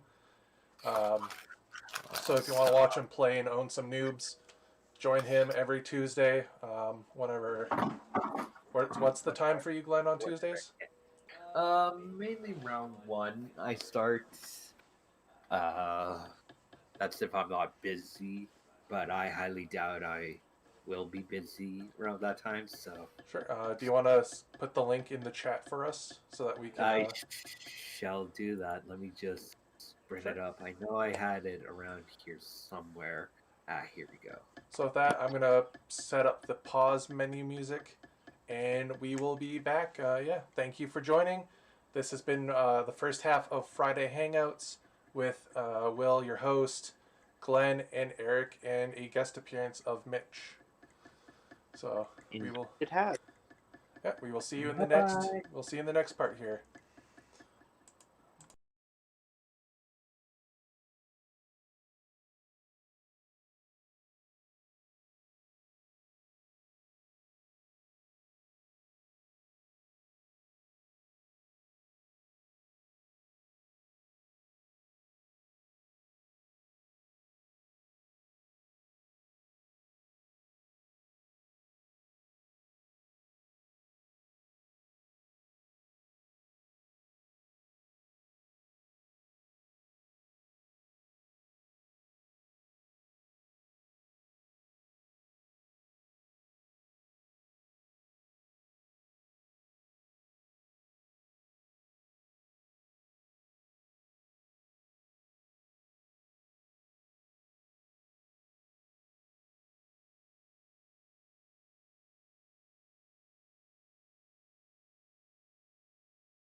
There we go.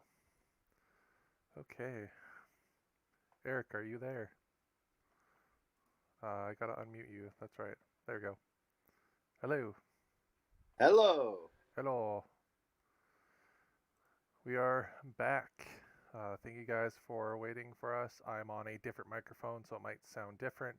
Eric, it might sound the same for you because it would probably switch back to my camera above my desk. For those watching the stream, you're hearing it through a headset microphone, so sorry if it's a little bit too loud and whatnot. We are in the all age chat group, so this is the more friendlier side of our stream. So if you guys want to come by, say hello. I have YouTube pulled up on my phone here, so I can still keep an eye out on that and answer questions from time to time. And take a look on there. So, yeah, we're going to start playing a game here. I'm going to set it up. I'm going to show Eric the ways of digital Gloomhaven. As that is, everyone who knows me knows that Gloomhaven is my all-time favorite board game. And there's the new Frosthaven, which is coming out, which has 3 different ways how to play it.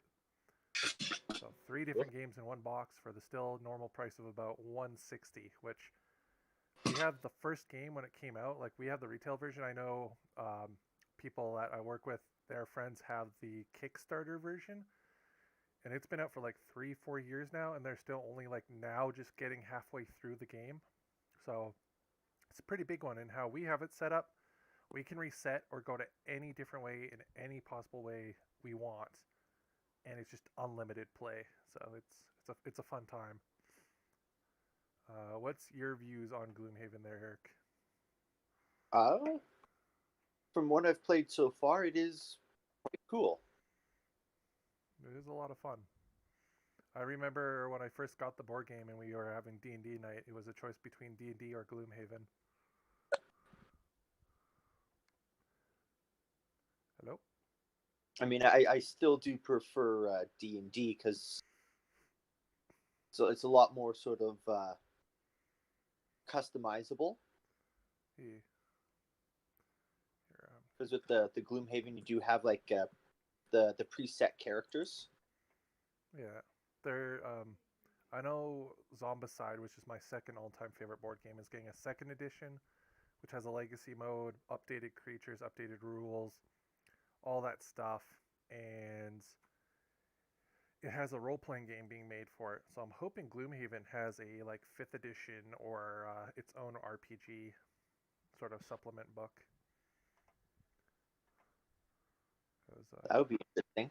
Yeah, got to give it to the guy. The guy can write a world and write a game pretty well.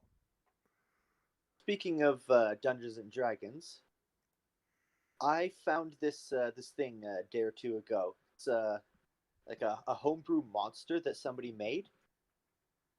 Or it's a Tyranid Hive Tyrant converted into a 5th edition D&D. Oh, nice. It has like the damage, like the damage profiles, or like as it gets wounded, its movement speed decreases, like its attacks decrease, like as it drops below certain hit point thresholds. Yeah. I'm just pulling up the game right now. On to the stream. So here we go. Oh yeah, it's upside down because we were doing the whatchamacallit. It was the thing. You know the thing. You remember the thing. What thing? The thing with the headset. Thing is not incredibly descriptive. The game where you have VR. There you go. Remember we were doing VR stuff? Yeah, I should probably pull my headset back out. I haven't played with it in a week and a half or so. I'm just gonna shrink our chat here. It's a little bit wonky just because of how the game sets it. So I think I'm gonna hide the Discord chat and we're gonna play. So I'm just gonna fix the Discord chat here. Sorry guys.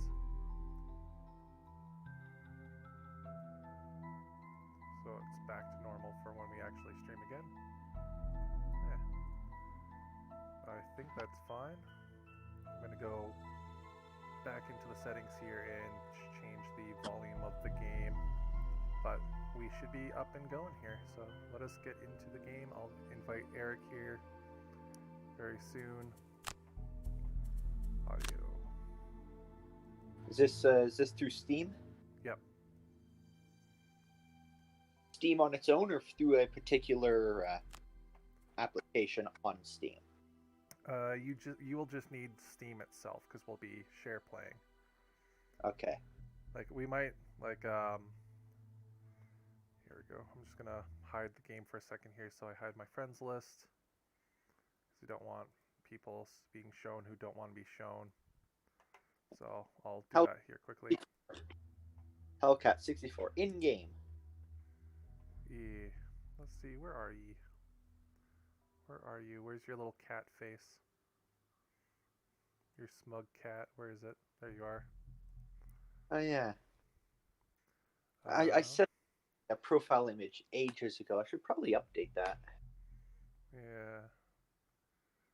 I'll get into the game first here, because I know last time I had to get a friend of ours in who shall not be named because he does not want to be. Um, he wanted we had to do it through joining the game when it was playing. So in the edited video, I'll cut this loading time.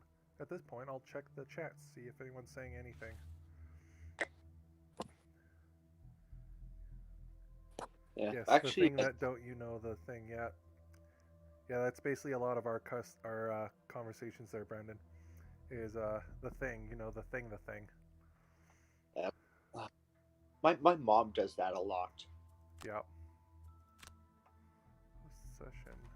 And then Okay. just recently, like a few weeks ago, figured out how to do LAN Minecraft with my brother. Oh yeah, I've invited you. Play game. Accepted an invitation. Loading in now. And it brought me to the store page. Ah, okay. So you have to own the game. Oh yeah, that's fine. We can just do I'll end session. That's fine. And are you watching? Actually, I'll just invite you to watch. So if you watch the game through this way, you can play and we can still play together.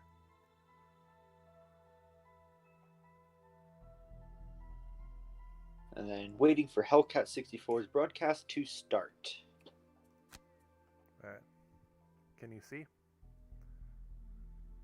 Well, I've got the little three like loading bars type thing. Oh, there we are. Alright. And I am now watching. Good. Okay, I'll turn back on the game. Here we are, and we're good to go. So, for those who are... Oh. Oh. It just went away from the live broadcast. Please stand by. Oh, Yeah. there we go. Yeah, because it's I left the window to turn on OBS. That'll probably be why. I'm just that. Nope. That should be fine. I believe I properly did the audio. So, anyways, for those who haven't played Gloomhaven before, or maybe have heard me talk about it, Gloomhaven is think like the D&D Red Box or Starter Box meets Diablo 2. It's a dungeon crawling RPG where you play as a group of mercenaries who are trying to make their way in the world by any way you want to role play it. But it mixes the sort of Diablo-esque, like pre-made character, like this is the witch doctor and it looks like this, or this is the so on and so forth. So each class kind of has its own feel, their own reasons for being here, and all that stuff. Basically, think like D&D, except for with this guy, it feels like this guy basically took D&D and made it his own world, his own campaign, his own race, his everything. And instead of using a giant character sheet, a bunch of rules, and especially like the big one, dice, this game uses a sort of uses a card-based system, a resource system. So if you've played Slay the Spire or that one dungeon, Darkest Dungeons, it's basically like that. So each turn, we'll see. I know my settings are a little bit off. My computer's not the strongest, so I gotta run this at 1080p, even though my monitor's rated for 4K. So it might be cut off for you guys. For me, a bit of the edges of the screen cut off, so it says Level 1 instead of Level 1.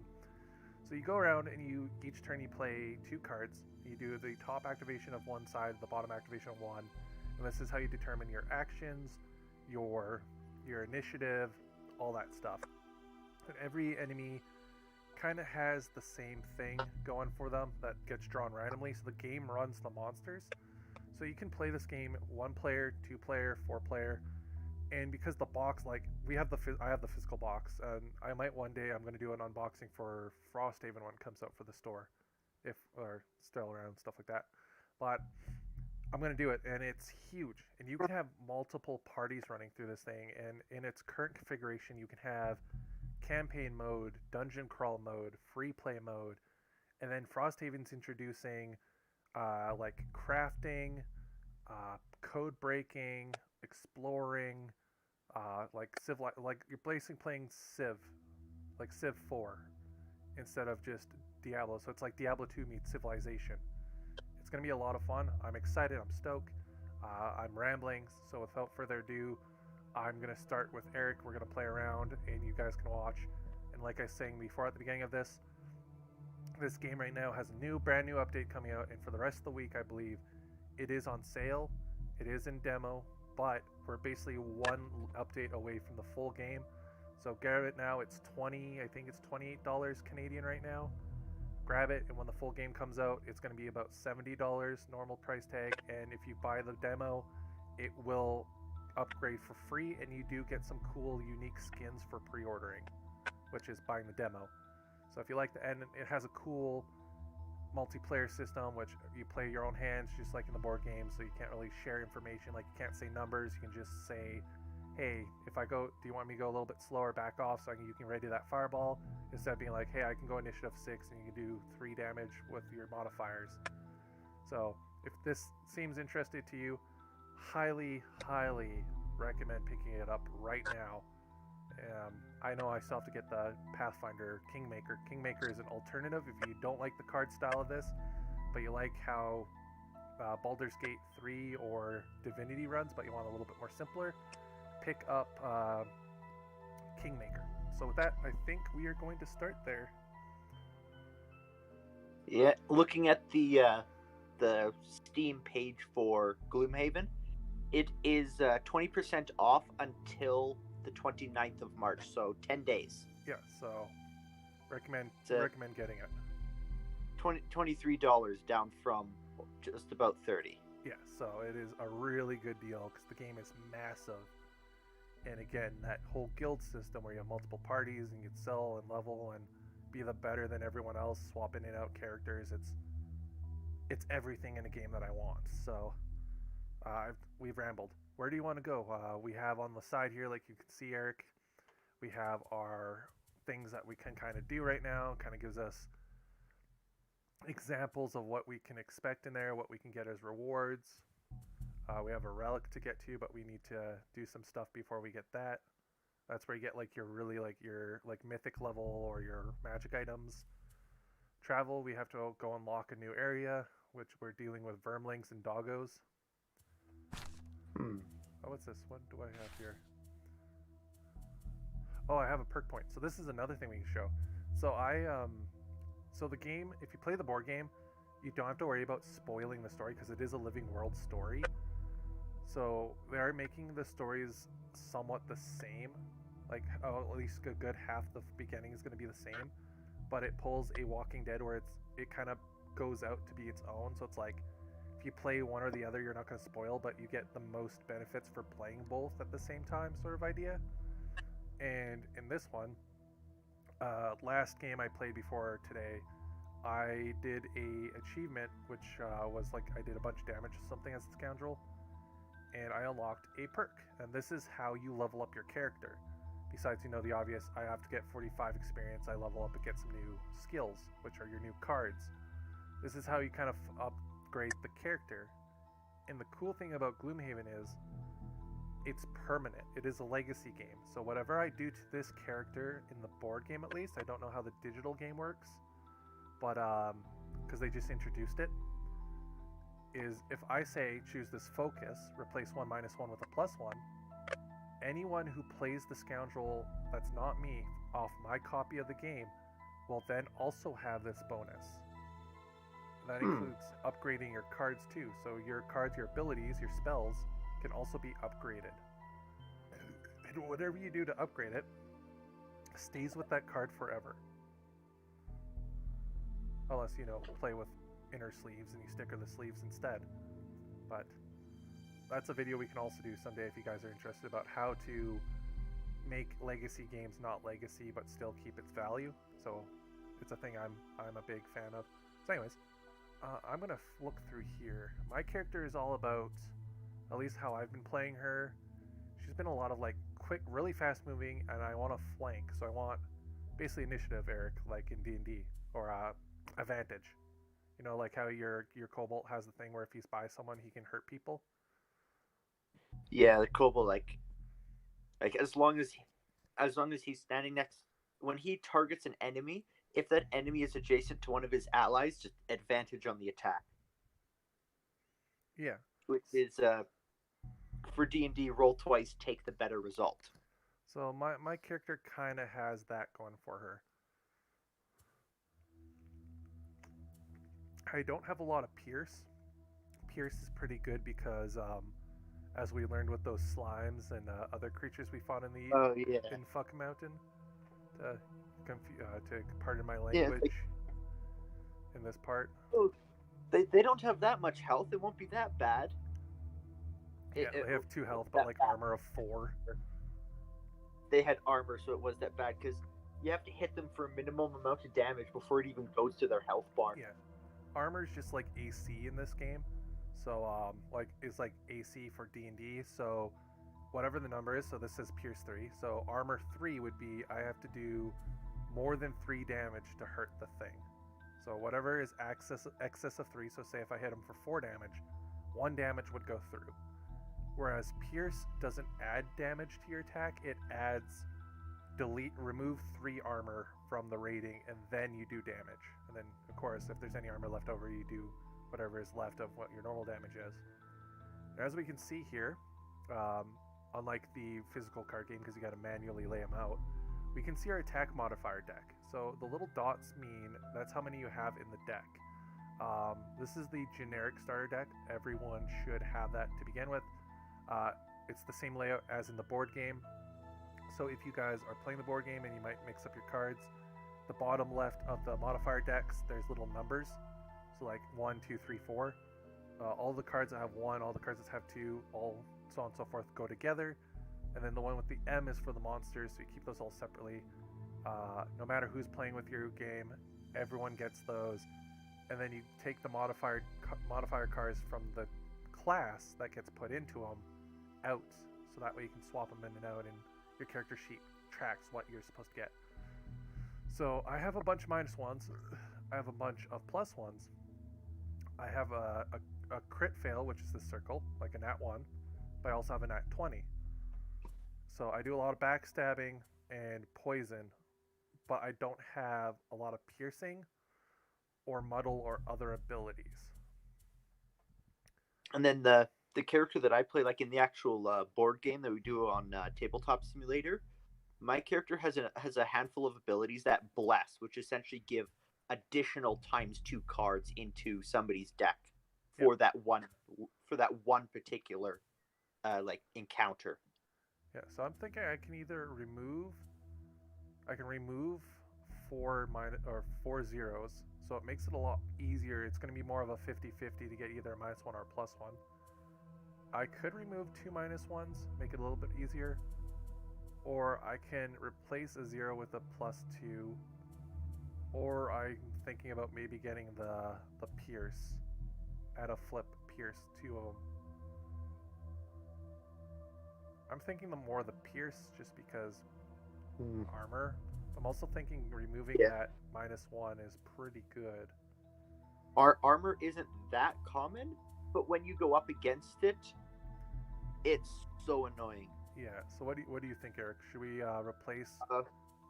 Should we remove some zeros, replace a minus with a positive, or should we add Pierce? Well, personally, I'm a fan of removing the negative ones. Oh, there's this too. Replace the 2 with the 0, or remove the 2 negative ones. I'm a fan of like getting rid of the negative ones. I just saw this though. I can get 2 +1s that also make you flip again. So you can +1 then flip into a +1 again. Or I can turn myself invisible. think I'm gonna add the +1s. Because I'm about to level up anyway, so I can just grab the negatives right after. Yeah. There we go. Okay. So, who do you want to play as, Eric? These are all the characters that we have.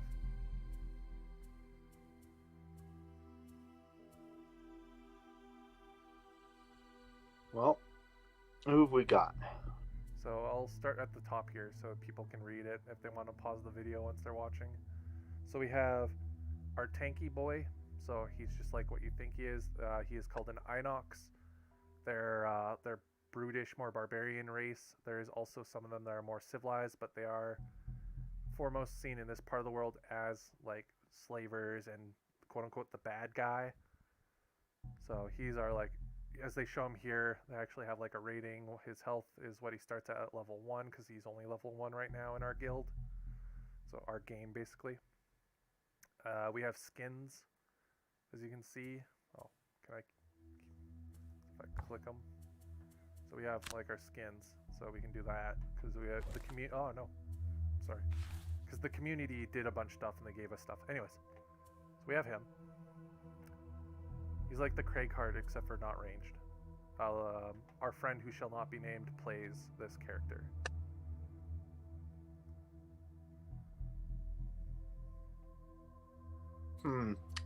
Will, the thing is, the stream that I'm watching Yep. is sort of lagging behind what you're actually talking about by like a fairly decent margin. Well, yeah, because Glenn's playing something. I have you like I can turn off the stream on Steam because we have Glenn's playing something and on YouTube. I'm streaming to you on Steam, and then I'm also streaming through OBS. Sounds quite complex. Yes. So if you want, you can watch straight from the YouTube stream, and then I can just turn off the Steam Watch Play. And that should speed it up. Let me see if, because I remember the past couple times I wasn't able to find this stream. It should be in the Discord. Yeah, I'm just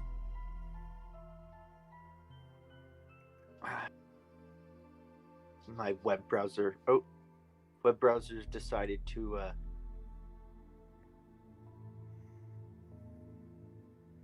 So I'm gonna go do that. So sorry guys, give a second here.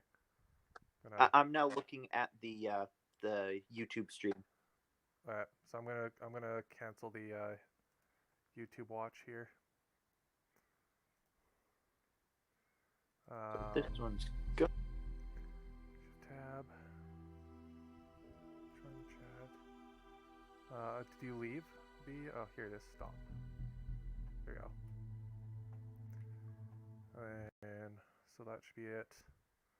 Pull up Gloomhaven. Oh no. Sorry. Gotta click game capture. There we go. There we go. And now we can actually do it. How's that on you?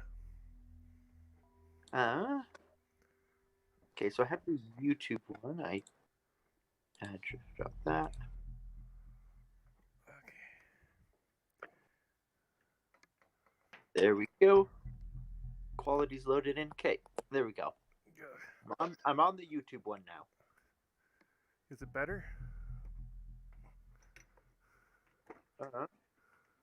For the delay, I'm not sure yet. Yeah. Like there's always going to be a delay. It's going to be a better delay.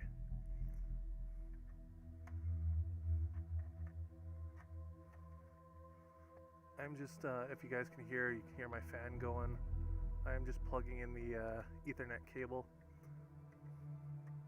into the fan. Well, my fan's like exposed. It's like one of those side panels that has like a hole directly to the fan of the video card. So this should help speed up the internet quite a bit.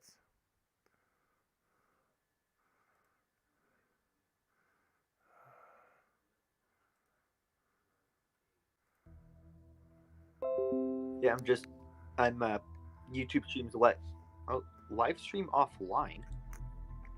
Yeah, it should be right back here.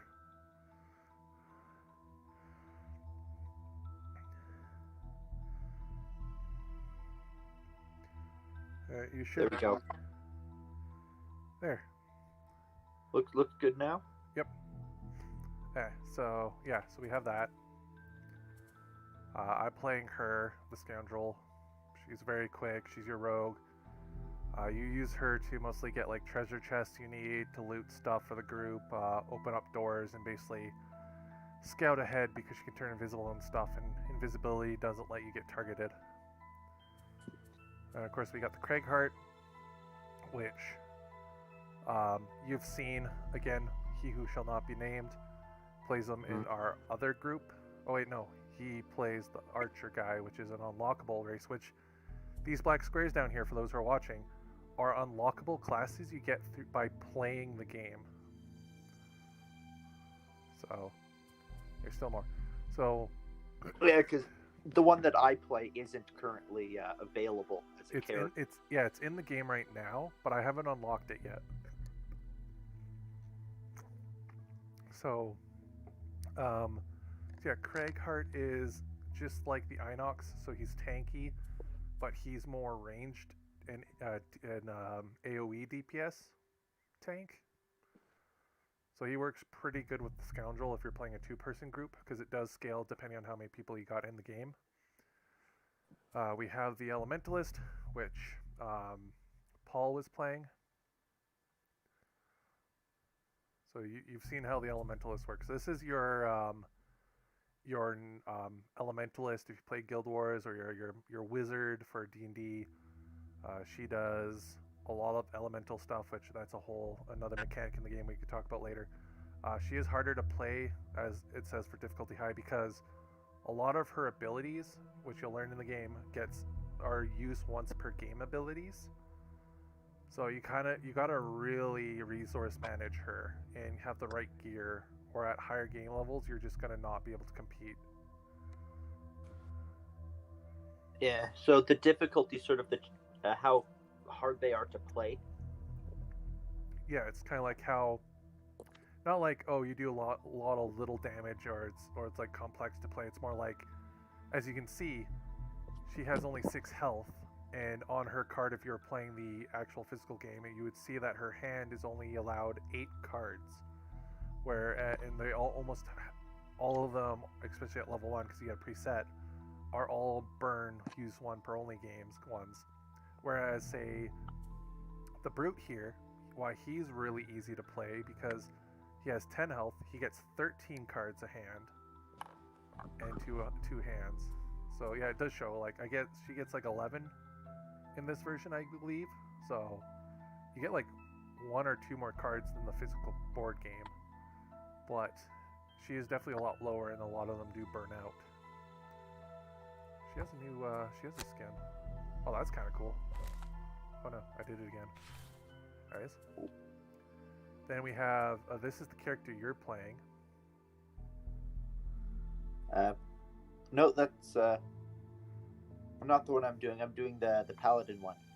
Oh no, yeah, Ryan's playing this character. So this is the Mind Thief.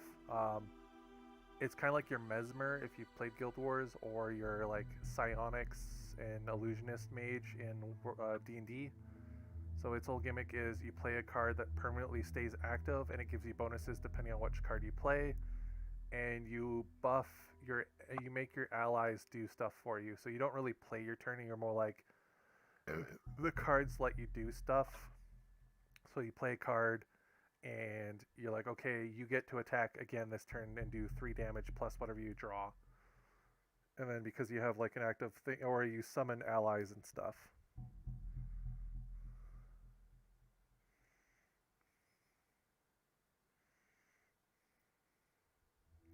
And then last but not least, we have my favorite class of the starters. A lot of people don't seem to like it, but he or she, because there can kind of be whatever you want with this race, is a really good one to have, especially if you're playing with 3 or more players. just because this can be either your DPS trap wizard, like the guy who basically manipulates the board and keeps enemies kind of in control or deactivate your traps and stuff, or if you're playing with multiple people, which is where he really shines, is you heal. Like, you are the healer of the game. So your potions give people back their lost cards, like the ones that you can only use once per game. You heal, you remove conditions, and it's all at range, so you don't have to really worry about those guys who are like really fast runners, like your rogue or your Inox there, who are like moving 5 squares a turn, whereas you're moving like 3 or 4 without the boots. Yeah, the character that I'm playing in the actual board game, I have that one ability where I can activate it, and it gives me 1 armor for the entire rest of the level, but reduces any move I take by 1. And it just, I use that right at the beginning, and then I'm just never in front of the party, and I'm always I'm always at like the back of the party. Yeah. So, do we? Which one do you want to play?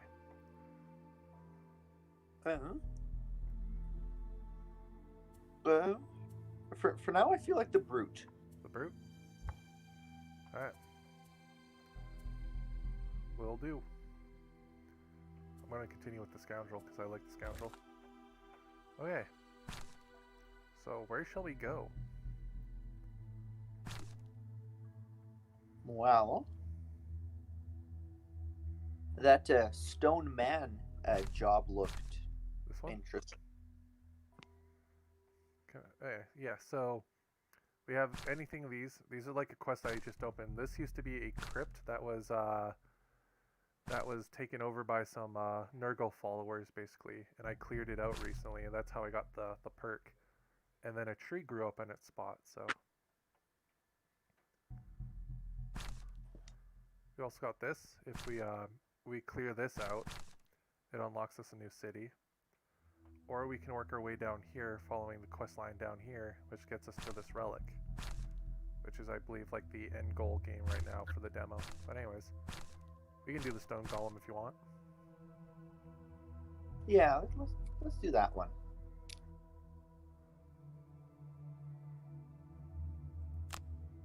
Okay, so we look at it. Our goal on this is a sentient golem needs your help. We got to survive 10 rounds, and the golem cannot die. If we win, though, we get the ability to make. Unlike in the board game, you just get an item if they give it to you, but it's very rare you ever do.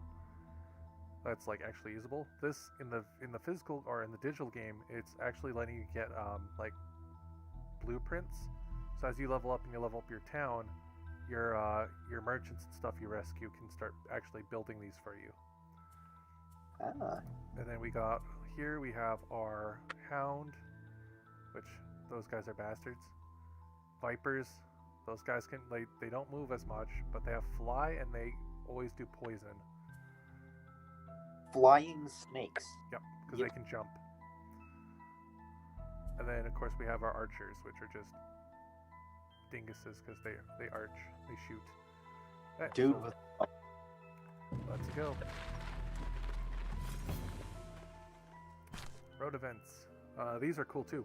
They can affect what happens to your game. Like they can give you bonuses, they can give you penalties, they can even unlock new areas for you to play in, or close off areas and make you lose in game reputation. So do you want to read this, Eric? I've got something in my mouth right now. Maybe not. Eating some food or something. I was down at Bulk Barn. They have a bunch of the Easter candies on sale. I remember Bulk Barn. I used to go there for like the Lego candy. Oh yeah, those things like $10 a pound. Yeah, it's just like, did you want to eat Lego bricks but you couldn't because you were a kid and your parents said no? Well, here you go. You break your teeth on this, but it's edible at least somewhat. Yeah, it's like a powder, Yeah, but it's a rock compressed candy. super hard. It's like compressed super hard until you can actually build with them. Yep, they're Lego bricks. They're literally edible Lego bricks. Anyways, While passing through a graveyard, you notice fresh footprints in the dirt, meandering from a grave to grave. A feeling of dread grows inside you as you track the passage of the footprints. When suddenly a man-piercing scream cuts through the eerie silence, you tentatively, sneak over to the origin of the scream to find a female Valrath, and in front of her a dead man beside an open grave. He is wearing a torn dark cloak, often worn by cultists, and you can see from his wounds that he had a bloody and violent death. The Valrath woman is wearing a magnificent necklace and dress typical of Valrath high society, bulky and colorful. I believe those are the plant people. Stone plant people, what the wizard lady was. Something seems amiss, however, as you notice the dress is moth-eaten. She has dirt in her hair, and her trembling hand is clutching a knife with fresh blood dripping from it. So normally in the main game, the physical game, there's only 2 options you get to choose. They have added in new encounters like this one that are exclusive to the digital game that have multiple answers. And the cool thing is, there's no real wrong answer in these games. So if you want to be like the renegade option like Mass Effect or the Paragon aspect, both have really cool and unique options that affects the story. And for the most part, none of them are really like, oh, you're the bad guy for choosing this. It just kind of just basically changes a bit. Like prime example, during the first, I guess you can say like chapter 1 ending of the physical board game, we had a choice to either help this tiefling lady, which is the main character on the box, to either use the undead army to wipe out the garrison, and then let merchants run the city, which benefits because you get better merchants. The city gets a little bit better because basically like the free market democracy sort of kind of kicks in. Or you could have chose to be with the garrison and let them stay running, so it kind of doesn't change much. But the people get a little bit more like better security and stuff, and the king kind of leads, which kind of be more of a I don't want to say like fascist, because it's not as bad like that. It's like more of a militaristic state, sort of like, not like, like we're gonna arrest you and throw you in jail sort of thing. It's more like the military / the government in like, because it's medieval setting runs it. Or there was a third option where you can basically go full on like you're your own person and basically let the undead / like elementals take over, and that kind of leads to a more like the kingdom takes over, and that's definitely more like the people take over. So that's definitely, you can be in modern day like more communist in sense. But all 3 or 4 options leads to the city getting better in the future, and you end up doing things like cleaning up the water supplies and cleaning up the streets, getting people better food and all that stuff. It depends on who do you want to be the figurehead that's telling you how to do these missions. So that's kind of like what these are. They do that also. So it's never bad to choose the way. It's basically role play your character. Choose what you would choose as that character, and it's a lot of fun. So, get my chat. We're still good. Okay, so what should we choose? We have offer assistance. She could be the victim here. Attack her by surprise. She seems potentially dangerous. Order her to hand it over. The necklace looks valuable. Or run before she notices you. So, pretty sure he's also dead. I'm pretty sure she's some sort of like wraith or something. Yeah, help the ghost, attack the ghost, mug the ghost, or leave. If we leave, we get nothing. If we help, we might start off with a damage, but we might get maybe gold or something. I don't think mugging her will do anything because she is dead. If we talk to her, I think we might get hurt even more. Or something. But we could also, by helping her, we can make her go to get her to like go back to her final resting place. Sort of like, like purify the body. Because there's also, depending on what classes you have different options too. So it's like, you choose to help her and you have a cleric type of character in your party. you help her and purify the body sort of scenario, then that gives you like a blessing from the gods. So you start off with an extra crit in your deck. Or if you didn't have said cleric, you'd just be like, yeah, the body goes back to sleep, and that's that. Gonna go after the traveler to come past. I want to say offer assistance. Offer assistance? Well, for the stream, let's go with what you choose. Because I'd go, let's attack her because she seems bad. She just killed somebody, but let's offer assistance. Let's see what can happen here. You make your presence known and tell her that you mean no harm. She's still trembling, seeming to be in shock. Unable to get any information from her other than that she wants to go home. You give her a few coins, some food for the journey, and point her in the direction of the nearest village. She shyly nods at you as if to say thanks, whispers a few strange words, and slowly turns to leave, the sense of dread lifting from you as she goes. So we lost some money.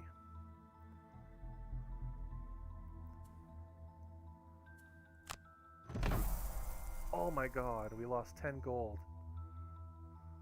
It's a lot of money. That is a lot of money in this game. At max, you make like 5 gold a mission. It's 5 or 4. If you're at 0 tier, you're making like 3. But we've been blessed. At least we didn't get stabbed. We didn't get stabbed. So blessing's good. Normally when you use a bless card, once it's been flipped and you reshuffle your deck at the end of the round, it usually goes away. But in the digital one, if you get blessed outside of a scenario in this sort of situation, it stays in the deck for the entire scenario. So if you get blessed, it stays. Which I gotta reread, because I know your character blesses a lot. So I'll have to reread the new rules to see if blessings stay. Although in the last mission, I handed out like 4 blessings over the course of the battle, and nobody actually pulled their bless card. Oh yeah, I remember that. You have been contacted by a tinkerer about a strange character he found while exploring an ancient tomb. Apparently one of the golems left to defend the tomb had become sentient, and instead of flattening the tinkerer, he conversed with him. However, the fame of this stone man spread around the area, and now a group of bandits are heading to the location to destroy the golem and take his parts away for research. You head to the location in the woods and are introduced to the golem just as the bandits attack. There is no time for pleasantries. Okay. So at this point, we can add people, we can remove people, we can change our hands around, because if we had levels, change gear up, like we can, because we're in a guild, we can, the physical, or the digital game allows you to trade with each other. I know we house rule that we can trade for equal value stuff. In the actual board game, you can't. So, but it does lead to you being able to house rule a lot, and the guy does implore you to make your own house rules while playing, because it is, again, an adventure RPG game. Yeah, because when we were playing the actual tabletop simulator version, my character was a little bit away from being able to buy those boots of speed. So you guys shared money, loaned me some money, and then I paid you back later. Yep. So because me actually being able to participate in any particular encounter we're in is useful. Yep. Because surprise being just a walking vending machine, as to quote an old World of Warcraft reference for healers and wizards, you can actually do quite a bit of damage and tank and pull people. Yeah, my character has some attacks that hit so hard, but you gotta get up to them. One of them, I need the sun element, and then I can basically just delete one dude super hard. Yeah. So, shall we enter the dungeon?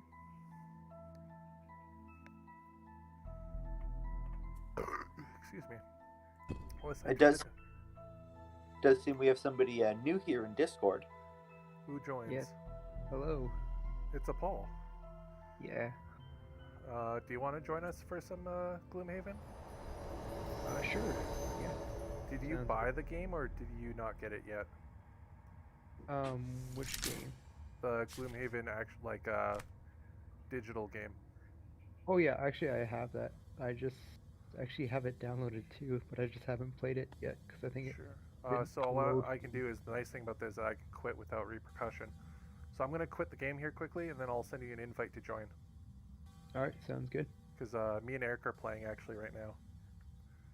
All right. So abandoned quest. Yeah. Oh, that's cool. You'll keep experience you got. So if you run in, shank one dude, and then bail. Yeah, it just counts as a defeat. So there's some missions that if you get defeated, you can't do it ever again. So sometimes quitting to quitting to the desktop is a lot better than just quitting.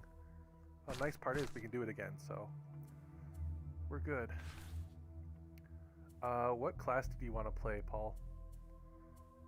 God, yikes! I'm not sure. Let me just quickly go to Do the you want to play your character from the game that we're playing, like on the physical game? You know what? Probably. Well, same class. Yeah. Yeah. Same class. Yeah, I think so.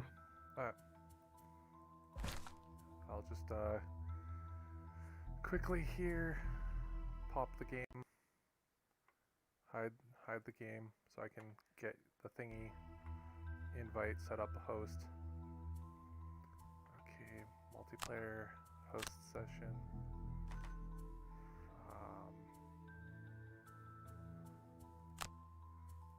Oh no, I gotta go here. Oh, let me just quickly update the game. 1 second here. Where are you on here? Oh, there you are.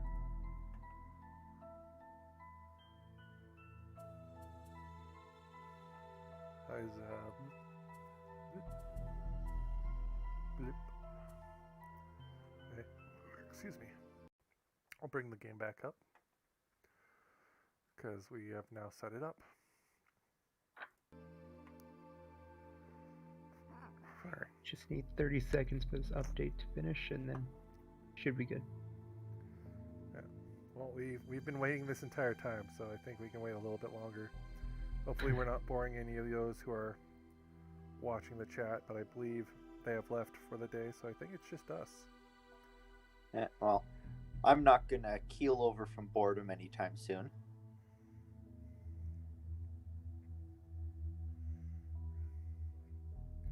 Ravioli, ravioli.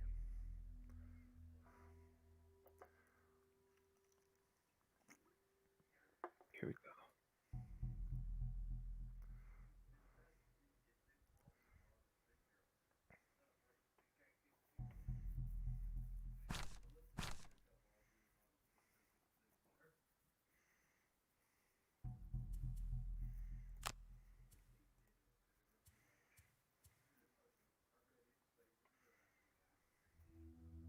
Plump, plump, plump, plump, plump.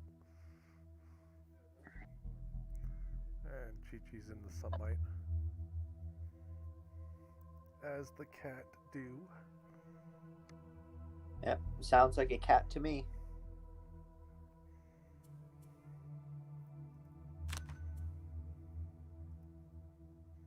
New players are joining the game. Dun dun dun.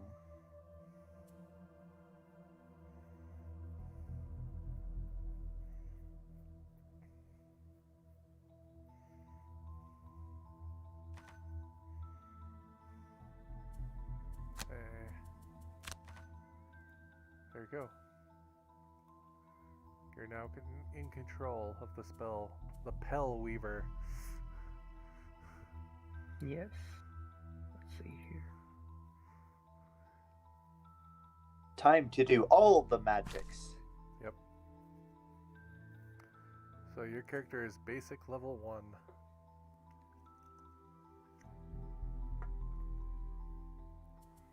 Oh, nice. I can just check all my spells. Sweet.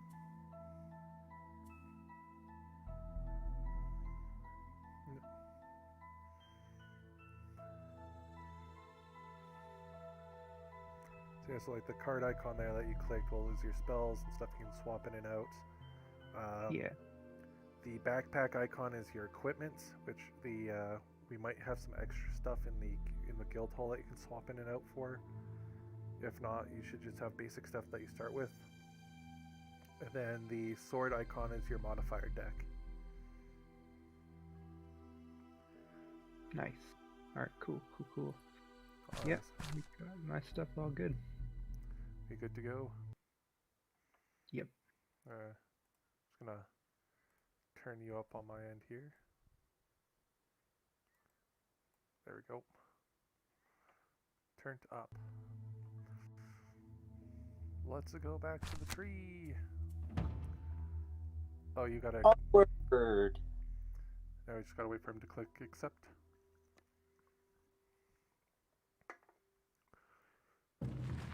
Here we go. And we've already done the counter for the day, so we don't pull another one. Enter.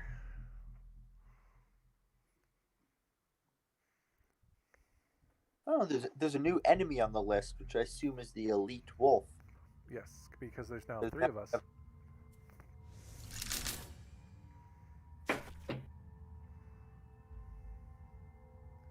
Oh, the bandits charge out of the forest. They've brought snakes and dogs. Oh boy. And I can't see any of it. I can't actually see the map. I can see across the left side, like brute, and then all the different abilities. I can see initiative across the top, the objective. But the actual screen, it's like it's transparent, and I'm looking at the Wizards, Comics, and Collectibles background. Let me check. Oh, I know what that is. Let me fix that. That is because there's a mode that I used on this capture that you use for whatchamacalls it. For when you capture like in-game video stuff for VR chat.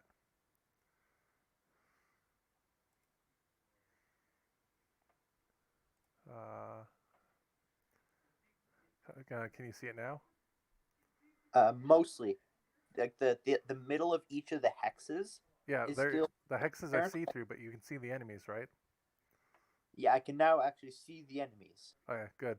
We'll keep it at that. That's kind of cool. It says bandits. Yep. And it has bare minimum to actually be allowed to have to pluralize that word. There's 2. Yep. Okay, so we're good to see the game, so let's continue.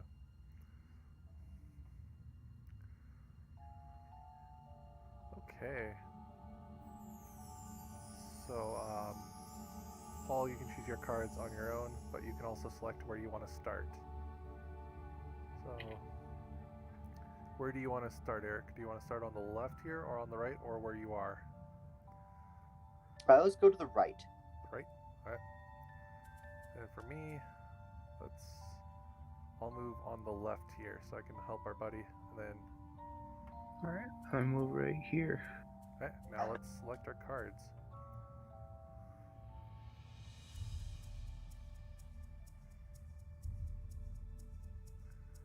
So this one is the top of the first one, bottom of the second?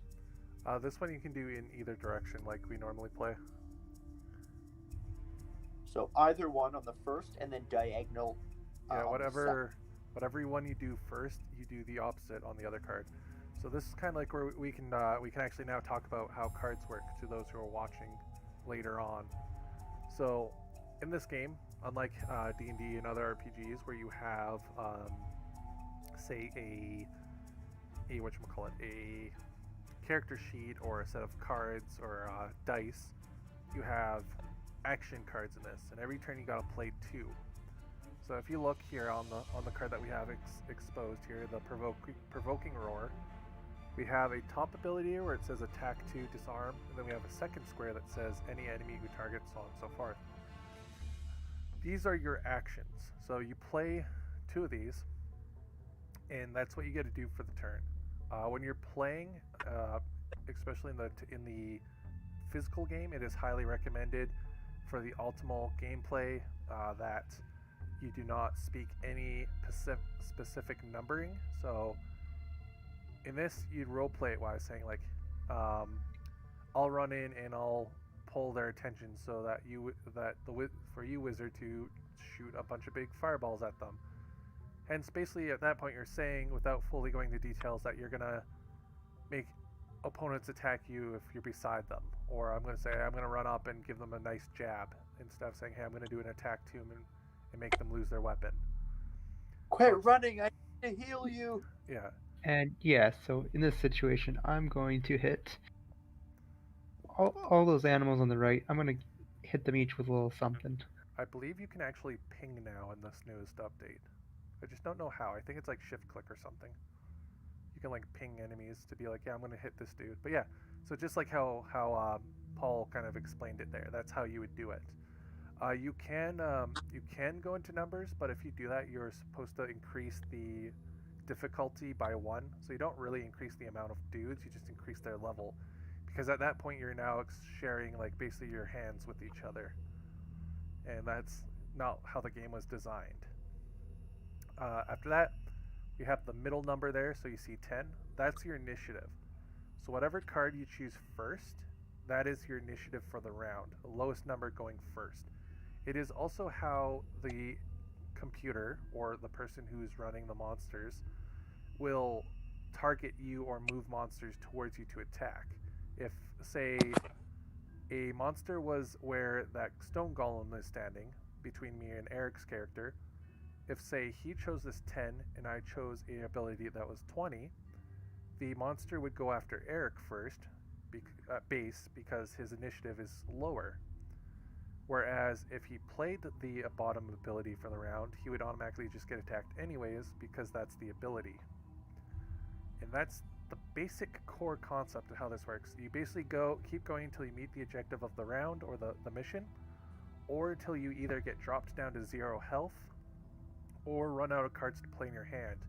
If you run out of cards to play from your hand, which like it's basically you have the entire deck in your hand for your level, so he has all these cards as you can see on the side, you have to take what's called a long rest, or halfway through you can take a long rest, or you can take a short rest. Each one has their own benefits of doing so, but if you end up having a situation where if you have to do either one and you cannot take 2 cards back to play, your character is then exhausted, which that means they can no longer play for the rest of the game until either everyone else is tired or killed, or you complete the mission. And I the ability where you can restore cards to an ally. If somebody used that on you, you'd come back. Yeah. But they'd have to Probably use it before the end of the round that you get knocked out. Probably not for very long. Yeah. So you have your provoking roar there, Eric. You have shield bash, which is attack for stun, but it's burned, or you can shield yourself for a round. You have eye for an eye, which is retaliate, and you gain an experience for each time you retaliate for the round. Looks like it would go amazing alongside provoking roar, because the bottom one, provoking roars, everybody has to attack you. The top one of eye for an eye is everybody who attacks you gets hit in return. Yeah, that's the idea behind it. Spare dagger, that's your like basic bottom attack, so you can retaliate and then do attack, or you can do a range attack. It's pretty strong. It's a pretty decent one. Attack 3, range 3, and an XP. Yeah, and it doesn't burn. Which on that note, if you guys have seen the middle beside the number there's like a 2 sword and a 2 boot. You can either do the ability of that square. So like say if Eric wanted to choose the top square of this card, he can either do the range 3 attack 3, or he can do the 2 base attack. The reason why you normally want to do this is, and vice versa, if you want to do the bottom of this one, he could either move 2 or attack 2. The reason why you do this is sometimes you're either, if an enemy is close to you and it's a range attack and you can't get away, you get disadvantage, so you draw 2, take the worst outcome for damage modifiers. Or say it's an ability that you don't want to waste, but it's the only one you got left that does massive damage but ends up deleting itself for the round. You can just instead then do the basic 2, or say you have an ability that's like you just sit there and do something but you really need to move. You could just use the move 2 instead. Yeah, that last outcome is what my the character that I do on the tabletop has a problem with, because I have like 3 cards that are actual movement abilities, and the one card that is actually decent for movement is a 1 use. Yeah, so we got this one.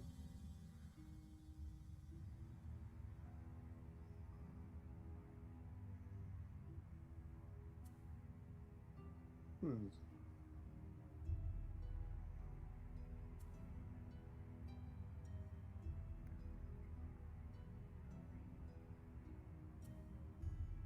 Ooh. Oh. Enemies are just in the wrong position for that sweeping blow. So those are all your cards. I'm definitely thinking the leaping cleave for an attack. Alright. Don't know if, but I'm gonna need movement before that.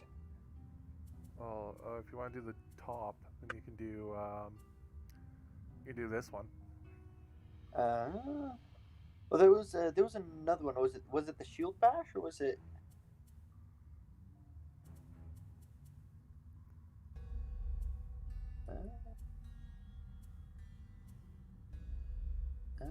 There, the spare dagger. It's basically just attacks. Yeah, because I could take the spare dagger, and then if the enemies go before me, I can use the attack from the spare dagger and the attack from the leaping cleave. Yeah. The bottom of the Yeah. spare one. So do you want to use the bigger number or the smaller number for your initiative? Doesn't really matter. Yeah, because basically we just need to keep the golem alive. So there's no doors to open. We just got to keep him alive. Yeah. For just for 10. For 10 rounds. Or more. Oh, it's just 10 rounds. I know what I'm going to use. I'm going to play 10 rounds combat in. The banner's just like, well, we're not getting this. It's time to go home. Just walk off mid-fight. I'm going to play the waiting game. So are you good with these two cards? Yeah. I'm good. Ooh. So I'll go first. Interesting. End of the initiative. Yep. So basically, yeah. So these are like the enemies are drawn randomly. So this is what they're gonna do. It looks like the doggos have pulled their ultimate attack for the round. So basically, what I mean by that is every character kind of has like a unique, or every enemy has a unique, really strong attack that they do, but they only have one per like their attack deck. And you can usually tell which one it is by you see this little symbol here, which means at the end of the round, their modifier deck, the thing that tells them what they do, will get shuffled, and then they can draw a new one. Whereas these are like their basic attacks, so it means they don't shuffle the deck, they just pull the next card. So it looks like both dogs have pulled, like, yeah. So it's ouchie time. And the problem is the dogs are the last out of the enemy's initiative. So everything else is probably going to run up on us, and then the dogs are going to come in and hit us.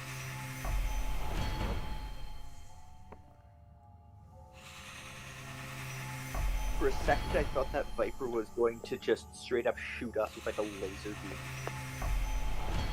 Them shielding themselves. That's not very nice. Although they didn't move, so that might invalidate the bonus damage that the hounds will get. Because he doesn't get the bonus damage because there's nobody else near him. Oh, now there is.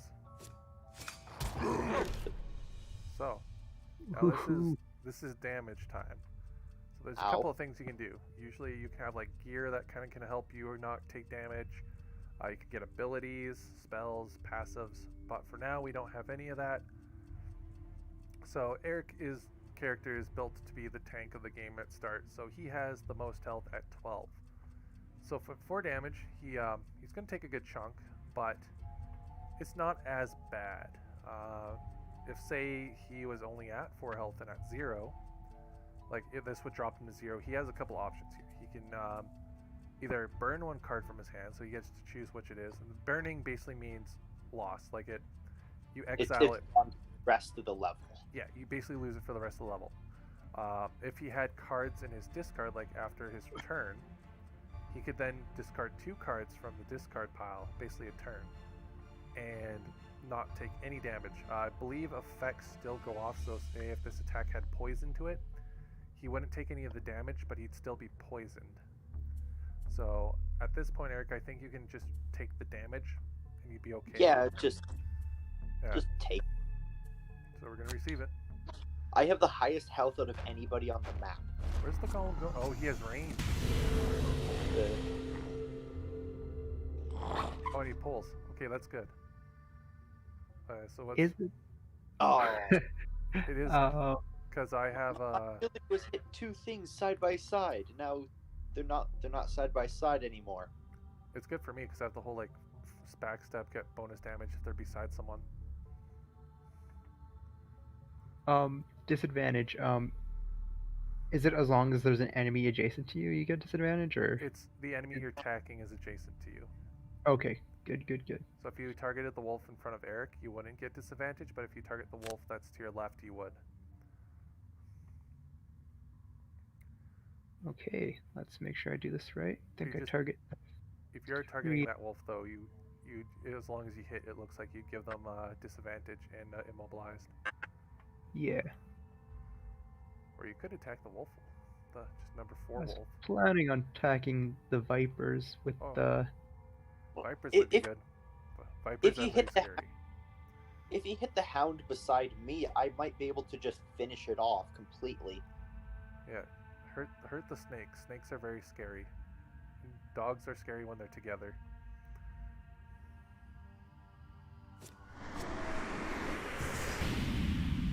Okay, cool. Aw. Okay. No. All right. Got him. What?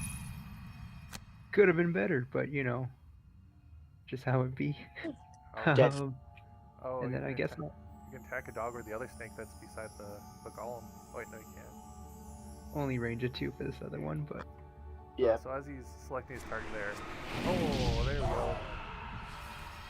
So yeah, you missed it, Paul. But we had Then. a road event where like a lady that looked like she could be a wraith killed somebody, or it looked like she killed somebody. It was either like you could rob her, kill her, help her, or run away.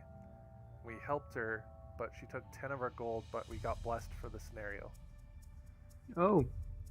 Yeah. All right. That's pretty good, I guess. Yeah. So then those who are watching, I don't know if you can see it in the stream or not, but on these 2 squares there's gold coins. So whenever a enemy dies, they drop loot. You can either end your turn on the square with the loot in it to pick it up, or you can use a card that says loot 1 or 2. That's basically if you're a loot 1, you can loot everything around this ring here, if say we were Paul's character. Or if you had loot 2, like here, so on and so forth, the ring gets bigger. That's how you get most of your gold in a scenario. So a scenario would be like level 1 scenario, you get a default of 3 gold each. The video game, I think it's like in a group, so you might get like 10 or something, or 3 or 4 for the group. Then every gold coin based off level will go up. So like right now, since we're level 0, it gives us 2 gold coins per square that we pick up. So yeah. Of course, there's treasure chests in some scenarios you can pick up that gives you like items and stuff. But okay, so Eric, what do you want to do? Do you want to do top? So, Which one? let's so top of the leaping cleave. Top of leaping cleave. Onto the doggo. Yeah, I was hoping to hit both dogs with it because they were standing side by side, but You could move, go here and hit both snakes. I could, but I wanna You want to kill doggo? hit the dog with with both attacks. I don't know if that means you're gonna hit Paul's character though. Hope not. Well, he's in a red ring.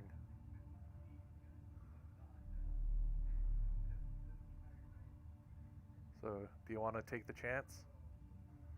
Okay, can't it just be shifted up to the dog and then the empty tile beside him? Normally, like if we were playing the tabletop version, yes. But it looks like the game is reading. Oh, you can't in this scenario because of how it's gridded. I think that's Weird. just like how the bot, like how it is. But let me try again. Let's see if I can. Ah, here we go. There you go. I'm just dumb. Yeah, that. Yes. So yeah, so hit him with that.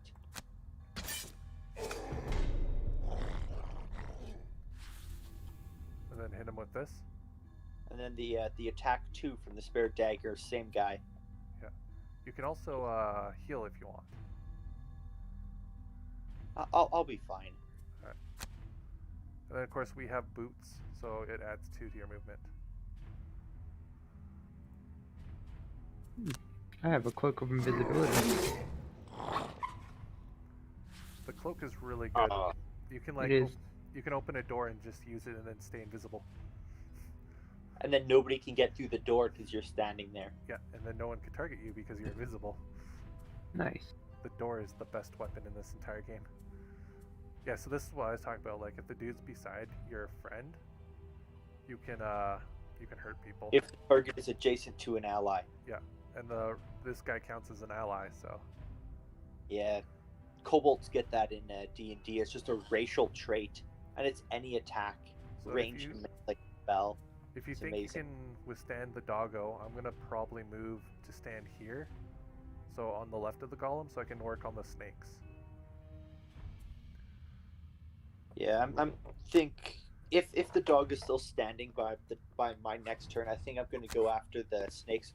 Maybe I'll run at those archers. Oh yeah, that's right. Because I do have the trample where I can move through enemies and then damage them, so I might be able to just walk over and just shank an archer. Yeah.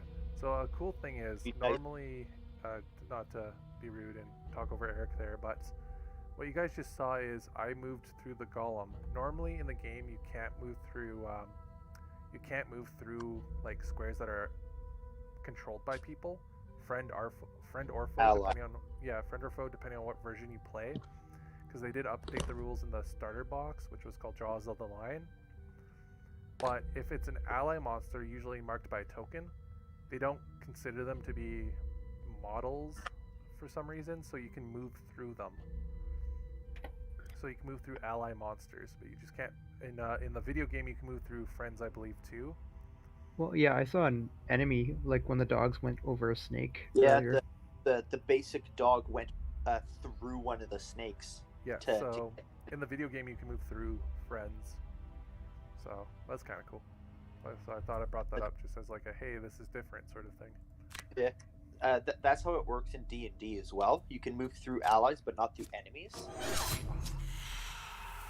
But the thing in D&D, you can actually move through an enemy space if you make it contested either athletics or acrobatics. You can forcefully move through an enemy's space in D&D. All right, we got round 2. All right. Oh, new bandits. Yep. They will spawn dudes each round. Like, so if you see these like glowy bits here where they're standing, those are spawners. So if you put your cursor over it, you'd have a booklet in the physical board game that will tell you how everything runs, or the Gloomhaven companion app, which I highly recommend getting, will tell you. But it looks like next round, the one at the top right here is gonna, if the dude moves, which he probably will, it'll spawn a giant Viper Elite, and then the one where the archer lady came from, it looks like they're spawning a dog next round if she doesn't move, or if she does move. What if we just walk over and stand on those spots? Then they spawn them. They should then spawn in the square that's open. So if we had 4 of us, say, stand on all 4 of these squares right here, or 5, if we had 5 people, like cover this whole area right here, then yeah, they couldn't spawn. But there, it looks like they thought of that idea and they made it so there's enough squares that even if you cover it, they'll still spawn. So if I walk over and stand on the spawner, they'll just pop up beside me instead. Yes. They'll spawn 1 square away from the spawner. They thought of this. Anywho, so what do you want to do, Eric? So I'm gonna top you up with some health, perhaps give you a little boost. This turn, and then I'll probably try to hit one of the snakes. Snakes. Yeah, I'm gonna stay here. I seem like to be in a pretty good spot.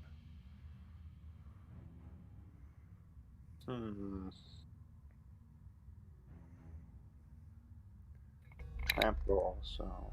You could do this one, Eric, so to get beside me and you'll hurt the doggo on the way. Well, I was thinking, so move I might forward, actually so take. move up. Otherwise, behind I can take the doggo, dog. the snake, through the archer, and then like behind the archer and the snake there. Yeah, you can do that.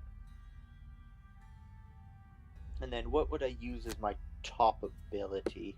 You can do this one if you have the snake and the archer all together.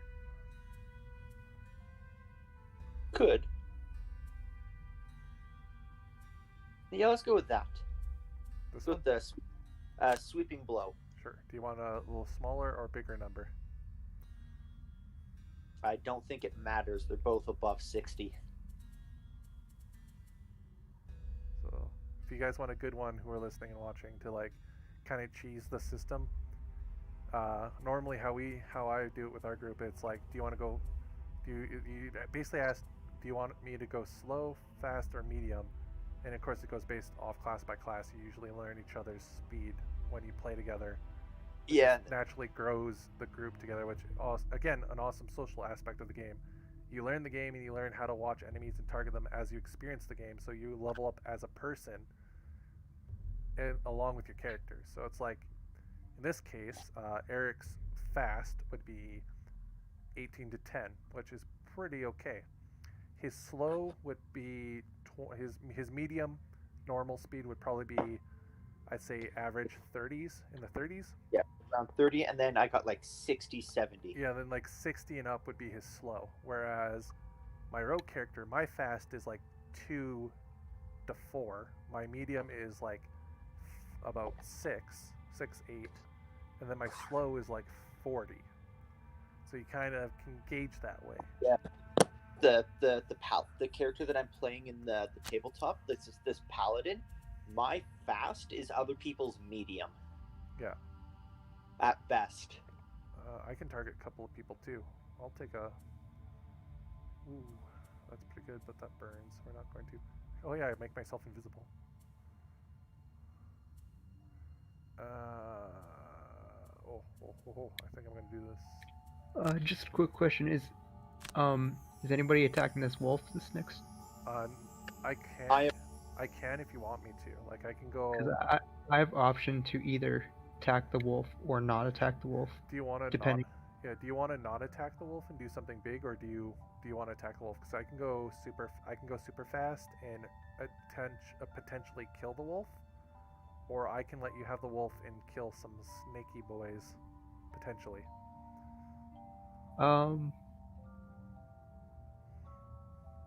Well, I'll try to take care of the wolf, and then I can actually still. Yeah, I'll take care of the wolf. All right. And then you're good, Eric, with your selection? Yep. Ooh. So and muddle. I'm at the queue again. Yep. So muddle, for those watching, is a effect that lasts until the next doggo's turn because he's the one that applied it. And it basically means you get disadvantage, just like how Paul could have got it if he attacked close range, but for your entire turn. Poison and wounded are the only two effects that stay forever until you get healed. Which poison means you take +1 damage. It can't stack though, so you don't have to worry about getting like 3 poison stacks. And then wounded is you take a damage every turn until healed. The hound, his initiative is 7. Yep. Doggos move fast. Fastest I can go is an 11. Yep. I can't actually get better than that. Wait, what? Oh, closed door. Never mind. I forgot. All adjacent enemies. I guess that includes. There's a closed door around here somewhere. What was that? It highlights you, but it doesn't highlight you in red, and it only says it targets adjacent enemies, so it shouldn't hit you. So whatever's that red square gets hit by whatever you attack you do. Just means I'm not targeted. Okay. I don't know if it'll hurt me, but we'll see. Or I'll hurt him, whatever. It says it only targets all adjacent enemies, so hopefully it doesn't. If not, we can heal him. Well, the thing would be the immobilize. Yeah, that's the issue. Yeah. Well, let's see what happens.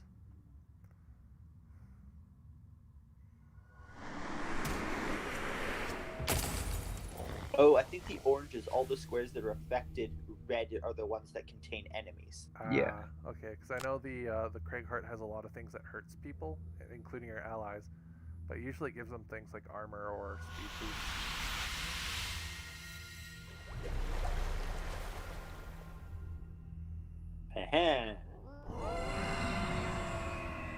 Ready to get stabbed by more wolves. Oh boy, all you guys got muddled. I was like Yep. one-ring out. I Yeah, had the -1 effect, so I could not kill him. So I'm gonna help you with the doggo then. Unless, Eric, are you gonna deal with the doggo or are you gonna move up? Oh yeah, you're gonna do the plan, so I won't ruin the plan for you.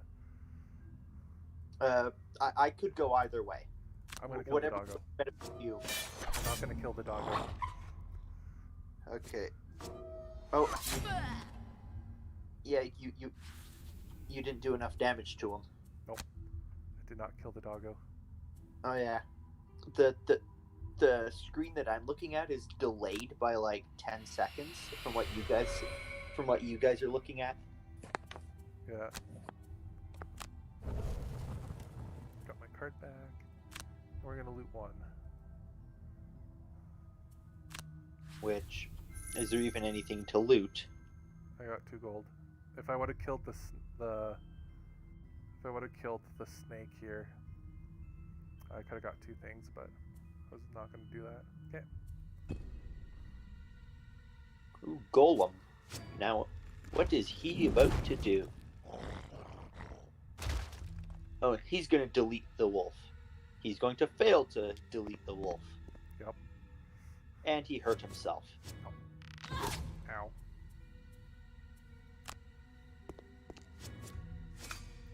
Quit getting shot over there.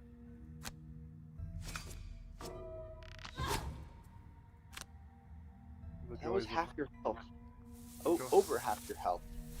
The joys of slow initiative.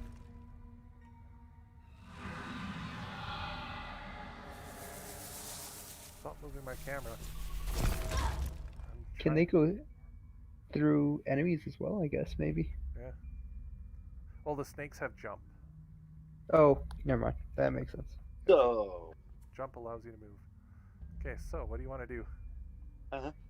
can you orient the camera so it's behind my character, like facing the same direction he is? Yep.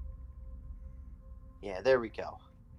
So, the trample with the move 4 with the jump. Yep. Start with that one. Okay. And then so 1, 2. Because you So, can. Do you want to use the boots? So 1, 2. Yes, use the boots. So the nice thing in this is if you want to hit all those guys, you can move. Yeah, Like, because you can move, I would go. click, and then you go- can. Yeah. So to the wolf first, Wolf. Yep. Okay, so I can't. and then can't. No, it's not letting me do. Like I can move you behind the golem, and then you can continue through to the snake and so on and so forth. Well, I want to go wolf, snake, and then empty tile, then the 2 archers. Yeah, the only. Because with 6 movement, I can get through all 4 of them. I'm just trying to see if I can cheese the system here. Because I can get 2 of these dudes.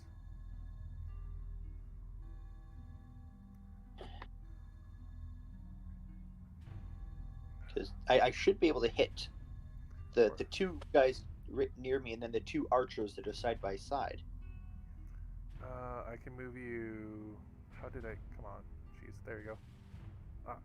I can move you here, which you'll hit the snake, and then you can continue your move. So it's gonna be.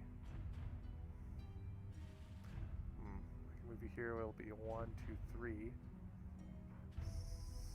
Yeah, you can only, with the amount of movements how the game wants you to move, you can only hit 2 at max, no matter which direction you go.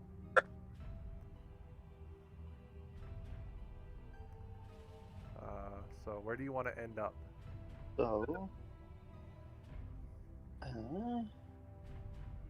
with my abilities, let's go. So the 2 archers that are side by side. Yeah, these guys. Go through them and then ending up on the tile, like just behind the archer, beside the trap. Right here. Is 1, 2, 3, 4. Like you want to end right here. Ending there, but going through both archers. Yeah, so I'm gonna have to move you here first, and then we gotta move you here. Like I can only get you right here if you want to go through them. Could you rotate the camera a bit?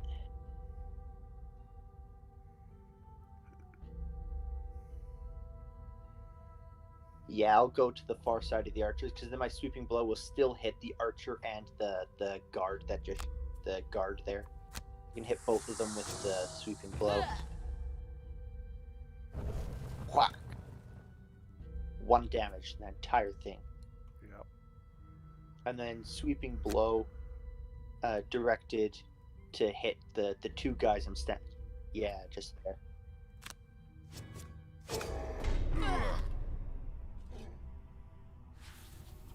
Muddle's a bitch. At least I did something. That trample, though, I should have been able to get all 4. Normally in the board game you would be able to because you have more freedoms, but the game's pathing and stuff is. I don't know if there's a way you can like part way through your move, land on an enemy square, then move like a different direction. Because I know as long as you can't stop on them, like and end your move, you can just pinpoint and stuff in the board game. So, what shall we do? We have 8 more rounds. You're in a pretty good spot. A snake just got summoned. An elite snake. Yeah, I can kill some snakes around me, so I got that covered.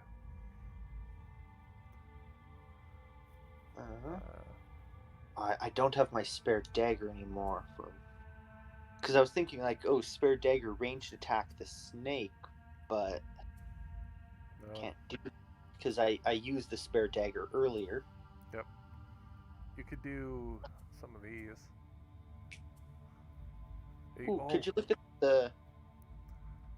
You can. Yeah. You So, can use, which one? Warding strength and eye for an eye, because the eye for an eye is retaliate, and warding strength is for the next 6 sources of damage gain a shield. I was gonna say you could also just use the top half and move the guy into the trap. I'll save that one for later. I have a feeling I'm gonna get absolutely jacked by these guys. Yeah, but if you use the bottom half though of this warding strength, it gets deleted once it's done. Well, assuming I get hit 6 times. No, like no matter what, once the card's used up, it's gone For the rest of the level or forever? for the rest of the level. Yeah, because I trigger that and then that lingers until the end of the level, or until I get hit 6 times. Yep. So do you still want to use it? Yeah, because next 6 blows might as well make them. 6 blows could potentially kill me if they do more than 1 damage a shot. Permanently burned, is that gone forever? Like, even this encounter? So permanently burned means, because that's probably your get cards back card, isn't it? Yeah. Yeah, that just means it's exiled / you lost for the round, or like lost for the match, and you can't get it back through other means, like another, say like the Tinkerer's version of get lost cards back.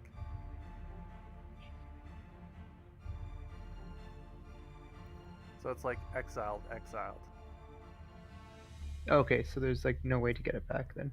Yeah, not in the round. You'll get it back once we're done the mission, but Oh yeah, so once we're done this thing, like whole mission. Yeah, that. yeah, Okay. you just can't That use makes a sense. card to get it back. Oh, Those hounds are moving slow this round. Yep, but they don't really need to move much. Snakes are gonna hurt. Archers are gonna hurt. The stone golem's gonna have a retaliate, and he's gonna retaliate one of us because he has a range of 3 to retaliate. As in, he puts that onto one of us? Yeah, he can either put it onto himself, or if one of us, most likely if it's gonna be one of us who's within range is gonna get it. I mean, I feel like I'm gonna get my butt whooped here in a minute. We're gonna do this.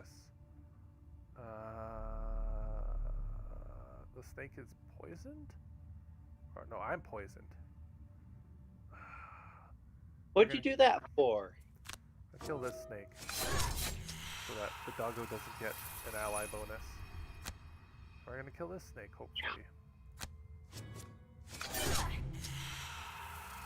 Nice. Jeez.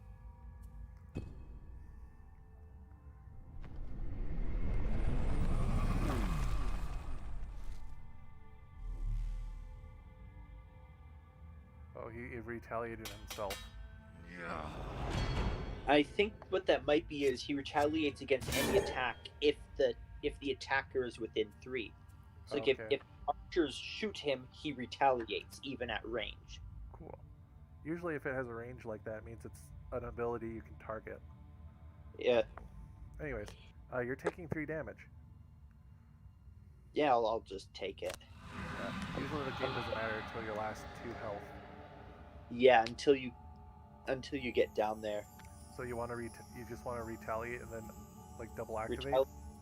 Yeah, the retaliate to self and the on the next 6 sources. And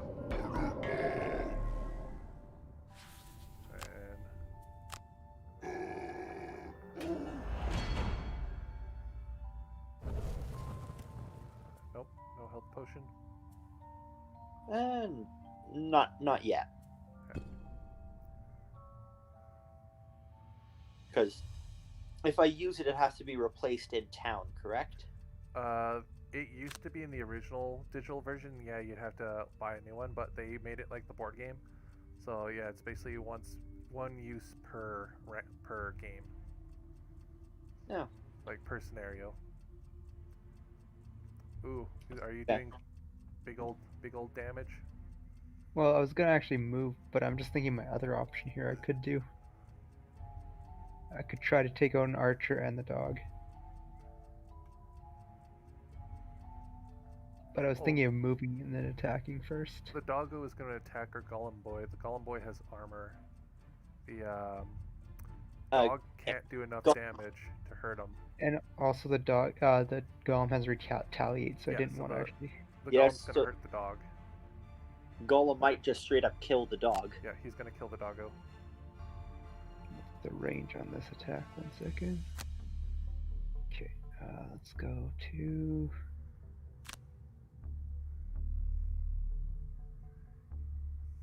You could move up, do your attack, and then at the end of the round just turn invisible. True. I was just gonna get some gold too. That too. You just go invisible in front of some gold.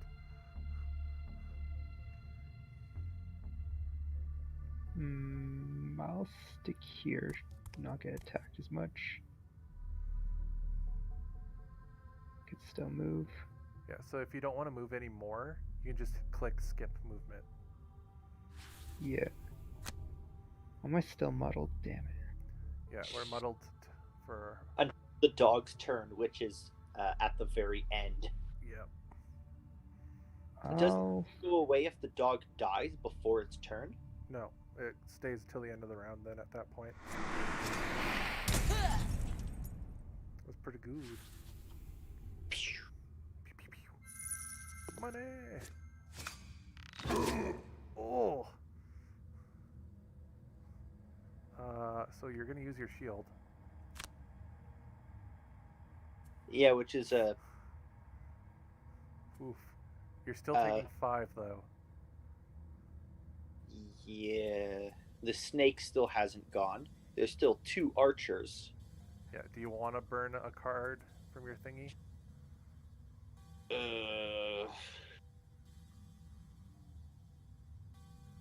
His, what did he get as his modifier? A +1. Or a +2. And you're also poisoned. Oh, it says at the bottom here. Archer deals 5, so it's 3 So +1 because poison +2. So he did 6 damage before your when shield. did I get poisoned? We got poisoned from the snakes. Oh no! It's the guy who's like above him, like the guy with the sword and shield. He applied poison on him. Oh. Oh, the bandito. Yes. Yeah, the sword bandit. Because he shanked me just before my yeah, turn. 2 damage poison. Yeah.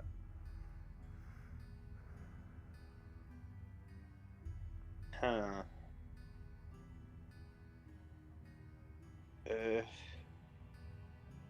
I think I'm gonna burn an available card. Okay. 'Cause- One or 2. One available. Which one? What have we got?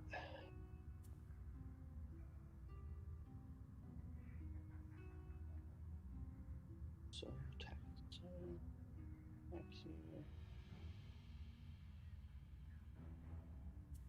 Anyways, what time is it? 6:30. As Eric is gonna think here, I'm gonna say we're gonna call it for the stream at this point. It's been going on for a while. If you guys are interested in Gloomhaven, either the board game, which I highly recommend, or the digital game, which again, that sale is on until the 29th, I believe Eric said, for $23. In its current state, it is really good. A lot better than I've seen most people who just released not made trash for like max price. Cough, cough, PUBG. So if you guys want it, highly suggest picking it up. It's really good. Again, favorite board game. I know the guys here love it and all that stuff. Again, thank you for joining us for the first half where we talked about what's been going on, painting, recording, opened up some packs. If you guys liked what you see or seen, or have suggestions, please leave comments down below. Join our social medias, our Discords where we do this every Friday.